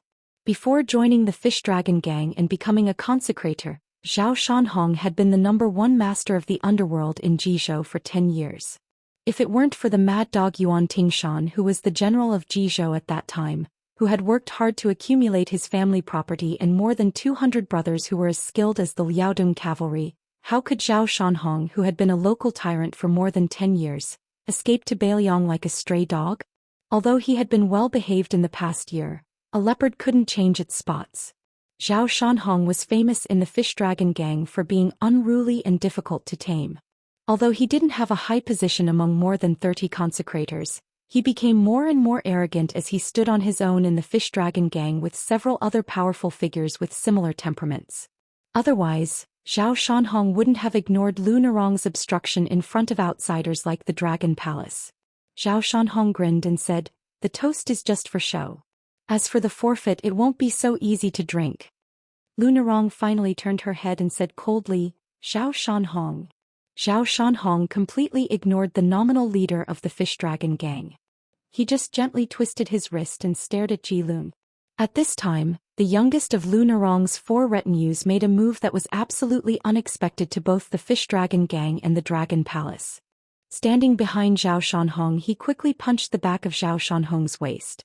The huge 1-inch punch almost penetrated Zhou Xian's waist in an instant. Although Zhou Xian was an extremely vicious person, he was indeed a rare martial arts genius. In his early years he practiced external martial arts to the point of perfection with an extremely unpopular fist manual. Later, by chance, he obtained half of the lost mental cultivation method of the Longhu Mountain and turned to Taoism to cultivate both internal and external martial arts. Therefore, although Zhou Xian was limited by his innate bone structure and his martial arts realm stopped at the 2nd level of the Master of Martial Arts, he could also be regarded as a freak in the 2nd level of the Master of Martial Arts. His combat strength was extremely good. Therefore, when the young consecrator behind him suddenly attacked without warning, Zhou Xian instinctively tightened his back. Almost at the same time that the punch hit his back, Zhou Xian began to quickly take 3 small steps forward. But even so, he tried his best to dissipate the majestic force. Zhou Xian's burly body still shook a few times. He bent down to pull a chair and sat down. He poured himself a glass of wine, or to be precise, half a glass. When he lowered his head to drink, he first spat out the blood into the glass and then swallowed it together with the wine. It had to be said that Zhou Xian had always been ruthless to others, and he was not any better to himself. Zhou Xian wiped his mouth and turned his head. His eyes were red. He gritted his teeth and said, "In the end, my family is considerate and let me drink a glass of good wine." The young consecrator said calmly, "When we go back, I'll treat you to a few more glasses. It's enough." Surprise flashed in Lu Narong's eyes. In her impression, this taciturn young consecrator never formed cliques in the Fish Dragon Gang. He was one of the few loners, so his influence was far less than Zhou Xian's, who liked to group up. Now there were many leaders in the Fish Dragon Gang. For example, the 2 old men behind her were her trusted subordinates. However, the so-called trusted subordinates were only relative to the young consecrator or the steel opener Zhou Xian, who had been watching coldly before today. Otherwise, the 2 old men would not stand by and watch when Zhou Xian was insatiable. However, generally speaking, in some internal affairs, the 2 old men could agree with Lu Narong, the leader of the gang. Zhou Xian had 3 or 4 consecrators on each of the 3 internal mountains, and they often arm wrestled with Lu Narong. The remaining 2 groups of people formed their own alliances. There were not many people, but they were quite powerful. One group was privately called the Cold Blade Department, and they had a good relationship with the local general schools in Lingzhou. The other group was ridiculed as the civil official department. Previously they followed the leader of Lingzhou Song Yan blindly. After Song Yan left his post and was promoted to Yuzhou, they were now in a heated relationship with the new provincial governor of Lingzhou, Chong Sui. The Fish Dragon Gang was really a mix of good and bad people. The name of the gang that Lu Nerong's father gave back then was a prophecy. However, because the Fish Dragon Gang had learned a lesson from the past, they had cleaned up a large group of real power figures a few years ago. So, Zhou Xian and the other ruthless people were more or less afraid and did not dare to fall out with Lu Nerong. Although it could be concluded that Lu Nerong definitely did not have that kind of ambiguous relationship with the young lord, it was obvious that the Fish Dragon Gang had nearly 30,000 members. Not to mention the government of Longqing County, even the Lingzhou provincial governor's mansion and Mount Qingliang had people specially watching the Fish Dragon Gang. This was the root cause of Zhou Xian and the others not having the courage to do whatever they wanted. Once they angered Mount Qingliang, which even the Liang imperial court could only turn a blind eye to, not to mention the young lord, one of the 4 grandmasters of wushu arts, to come personally, they did not need to mobilize any cavalry in Beiliang. As long as the Water Room or the Eagle Room came, they did not need to mobilize all of their forces. They just needed to bring out 100 elites. It was believed that the Fish Dragon Gang would fall apart in the blink of an eye. When the tree falls, the monkeys scatter. Then they would go back to their own homes. Of course, the premise was that they were not included in the must-kill list of those spies and men of sacrifice. In the final analysis, just as the Central Plains said, the Fish Dragon Gang lacked a stabilizing force that could suppress all the heroes. In fact, it was not that there were no smart people in the Fish Dragon Gang secretly speculating why Mount Qingliang did not directly find someone to replace Lu Nerong, who had mediocre cultivation and was not tough enough and cold-blooded enough. Otherwise, that person only needed to reveal his identity as from Mount Qingliang. Even if he was a trash who was even more useless than Lu Nerong, who would dare to not bow their heads and listen to him obediently. Don't talk about tripping people up, they would wag their tails and beg for mercy. In fact, Lu Nerong did not understand this point. At first she thought that that person wanted an easily controlled underground dynasty to appear in Beiliang. However, as the Fish Dragon Gang prospered day by day, that person never took back the crops that he had cultivated. Therefore Lu Nerong did not understand that person's thoughts at all. Casting a long line to catch a big fish? But they were about to fight the second battle of Liangmang. From beginning to end, Mount Qingliang did not show any signs of forcibly conscripting the young men of the Fish Dragon Gang. Could it be that they still hoped that after Beimang broke through Zbiqing, the Fish Dragon Gang would be able to defend Beiliang Road? Lu Nerong was a little disheartened. This Jianghu was very different from the Jianghu she had envisioned when she was young. Chapter 1859. After Su Fingyan gave the horse to the waiter of the restaurant, he did not go straight to the 3rd floor. Instead he chose a table near the window on the 2nd floor and ordered 2 stewed eels and sauced carp. After hearing that the green ant wine was free, he ordered 2 pots of it. It was unexpected for Bei and town to be so lively, but it was still within reason. There would be a Wudong martial arts symposium during autumn and winter this year, which would undoubtedly attract many heroes of the martial arts world. Anyone with a discerning eye would know that the Northern Liang sect wanted to help Mount Wudong suppress Mount Longhu. As for the idea of taking advantage of others' weakness, it came from Deputy Administrator Song Dongming. Qin Yao and Yu Xingrui, the only 2 old men left in Wudong, did not have no differences. Qin Yao did not want to be so ostentatious. The endless incense on the mountain had already made this old man very busy. However, the heroic Yu Xingrui insisted on doing it, so Qin Yao had to comply with this temperamental junior brother. In the end, the reason why Qin Yao took a step back was not the hint of Mount Qingliang, nor the fact that he could not persuade the current leader Li Yufu, such a good disciple, but the 4 words on the mountain gate's memorial arch: Wudong will prosper. Li Yufu's words also made Qin Yao completely relieved. When there is no one on the mountain, I cultivate peace. When there is a sea of people on the mountain, I also cultivate peace. Compared to the time when the purple clothes of Mount Huishan attracted the righteous people of Jianghu to the western region, the Wudong martial arts competition this time might be bigger. The real boss of the snow plateau, Huang Fengfua, had already spread the news to the Central Plains. At that time, all the guests of Mount Huishan would go to Wudong together. The Snow Villa and Yuyan Villa nodded almost at the same time, followed by the Dragon Palace and Dark Drum stage. The young banished immortal of Tai Bai Sword Sect, who was in the limelight for a while, even announced that he would discuss Dao with Wudong's leader Li Yufu in the Purple Virtual Palace, and that he would discuss martial arts with the king of Bailiang, Su Fengnian on the top of Little Lotus Peak. In this way, including the fish dragons in Bailiang, 7 of the top 10 sects in Liyang had already decided to participate in the Wudong Martial Arts Symposium. Dongyue Sword Pool and Jinsua Dao Zhuang remained silent. Only the Spring Invitation Cottage was left. Since Bailiang's hostility with Western Shu was known to everyone in the imperial court, presumably Xianxia, who had won 2 consecutive Rouge reviews, would not participate in this liveliness that would only benefit others. Xianyuan Qingfeng was one of the 12 champions of Auspicious Talisman, which originated from the 13 armors of Spring and Autumn. He alone occupied 3 of the 12 champions while the other 9 almost all left. Among the 4 sages, including the music sage of Black Drum Station, 3 of them would also come to Mount Wudong. At least half of the top 10 loose immortals and top 10 young masters of Jianghu would definitely appear in this event. The Quick Snow Villa, Yuyan Villa, Tai Bai Sword School and Black Drum Station, whose foundations were not stable, indeed needed to show their faces in public.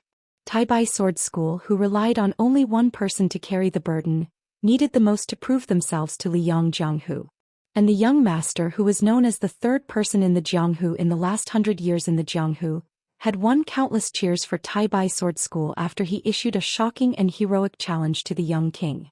It was said that some famous heroines and fairies in Jianghu who admired this banished immortal had already publicly cheered for him. The general wording was the same. It was nothing more than that even if he failed in this martial arts symposium, with his amazing talent in the Jianghu and his rapid progress in cultivation, he would be able to drag the young king down from his throne in 10 years at most. Just as Su Fengnian was about to raise his cup and drink a mouthful of green ant wine, he saw the restaurant waiter bowing and leading the 2 people to come over. Without the waiter's embarrassed face saying anything, Su Fengnian smiled and said, "You want to share a table, right? No problem." The 2 people sat down. The old man had an ordinary appearance. He smiled at Su Fengnian and then sat opposite to Su Fengnian. The other woman was wearing a curtain hat and black clothes. 2 scabbards with seriously worn scabbards were hanging on her waist. They were not divided into left and right sides, but they were staggered on the right side of her waist. The blades were longer than ordinary blades. The woman sat on a bench facing the window between the old man and Su Fengnian. She took off her curtain hat and put it on the table, revealing a heroic face. Her beauty could not be considered to be a beauty that could bring disaster to a country, but she was definitely worthy of the word, not ordinary. She could really make onlookers forget her appearance. Her appearance was unforgettable. Her aura was particularly fierce, but she did not give people the feeling that she was overbearing. Su Fengnian smiled and said, "It's true that good people will be rewarded." After hearing this sentence, the young woman did not have the slightest change of expression. She did not even frown. She did not squint at the stranger who seemed to be a lecher. Instead, she turned her head and looked directly at the man. After she looked into the young man's eyes, she smiled slightly and said, "Thank you." She and he both had clear eyes. The old man laughed. Compared to the young woman who should be his granddaughter, he was obviously more talkative. "It's fate that we meet. Young master, from your accent, are you a local of Liangzhou?" Su Fengnian nodded and said, "My ancestral home is Jinzhou, Liaodong. However, my family has settled down in Bailiang for a long time." The old man said happily, "My surname is Tong. I can barely be considered a dabbler in Jianghu. You can call me Brother Tong. If you don't mind, you can also call me Uncle Tong." Su Fengnian smiled and said, "Just call me Brother Tong. Calling me Boss Tong makes me feel like an outsider. There's too much of a difference in seniority. By the way, my surname is Su." The old man nodded vigorously and said, "This is to my liking. I want to eat 2 more bowls of rice later." The old man soon frowned and sighed. "I didn't expect to spend so much in Bailiang. It's only been a few days and I'm almost out of money. Otherwise, this old man would have gone to the 3rd floor to drink and eat meat." Su Fengnian smiled and said, "As long as I can eat my fill." The old man was stunned. He gave a thumbs up and said, "Brother Su, your words are interesting. I can tell at a glance that you're a learned person." Su Fengnian couldn't help laughing. After so many years, there were only a few people who praised him for being learned. Of course, Chu Lushan, Li Gongda, and the other well-known sycophants of the Su family didn't count. When he looked back, the old man's eyes were so sincere. Su Fengnian hurriedly poured a glass of wine for the old man. He glanced at the young woman. She shook her head, so Su Fengnian didn't pour wine for her. The old man said with a bitter face, "Unlike my granddaughter. Asking her to learn needlework is like asking for her life. He wants to play with knives no matter what. After playing for a while, she doesn't even have a partner. She's almost 30 years old. In our hometown at this age she'll be able to hold a grandson in a few years, let alone be a mother. Brother Su, tell me, how can I not worry?" Su Fengnian couldn't help but laugh. However, he couldn't say anything in front of the young woman. The young woman with the two knives seemed somewhat helpless. She obviously couldn't do anything about her grandfather's innate enthusiasm. The old man carefully glanced at his granddaughter. He sighed and drank a mouthful of wine. He said softly, "Borrowing other people's wine glasses to pour on your own blocks." The young woman was indifferent. As he said, the old man was embarrassingly short of money. He was even worse than Su Fengnian, who ordered 2 dishes. Although they were both dishes, the price was much lower. Fortunately, Su Fengnian kept urging him to drink, so the old man was in a good mood. However, the old man's alcohol tolerance wasn't good. His alcohol tolerance was also mediocre. After drinking half a pot of green ant wine, he was already drunk. His face and ears were red, his voice was loud, and his saliva was flying everywhere. He also liked to drop his book pouch. From time to time he would say some empty words that made the listeners not know whether to laugh or cry. Drinking good wine with a young man, shooting to the top of the West Mountain. Brother Su, after drinking with you today, this trip to Bailiang was not in vain. Brother Su, although I don't have any ability, I can't study, and I'm not good at martial arts, but I've always believed in retribution. I believe that in saving an ant, I'll be the champion, and in burying a snake, I'll enjoy the glory of being the prime minister. Do you believe me? Rich people have everything, but when they die, they'll bear the word, love. No matter who wins or loses in this life, I think the king of hell sitting high in the hall reading the book of life and death will only laugh loudly, right? Brother Su, don't you think so? Su Fengnian finally understood. It was true that this brother Tong had studied for a few days, but his words were often incoherent. Simply put, he was rote memorizing, but it was not to the extent that he was completely ignorant. The old man stepped on the stool with one foot. He was just short of pulling Su Fengnian to a drinking game. Brother Su, don't think that I'm drunk. I'm not drunk. Su Fengnian could only laugh. Of course. Even if I'm drunk, Brother Tong won't be drunk. The young woman just sat upright and still. She leisurely picked up the food with her chopsticks and chewed slowly. The old man suddenly looked out the window and sighed. As the old saying goes, the scholars of the south are the generals of the north. The yellow soil of the northwest buries the emperor. Your Bailiang obviously has the thickest soil in the world, but you can't grow the most abundant crops. Fortunately, you've raised an invincible Bailiang cavalry. You haven't wronged this land. Su Fengnian followed the old man's gaze and looked at the brightly lit street. He remained silent.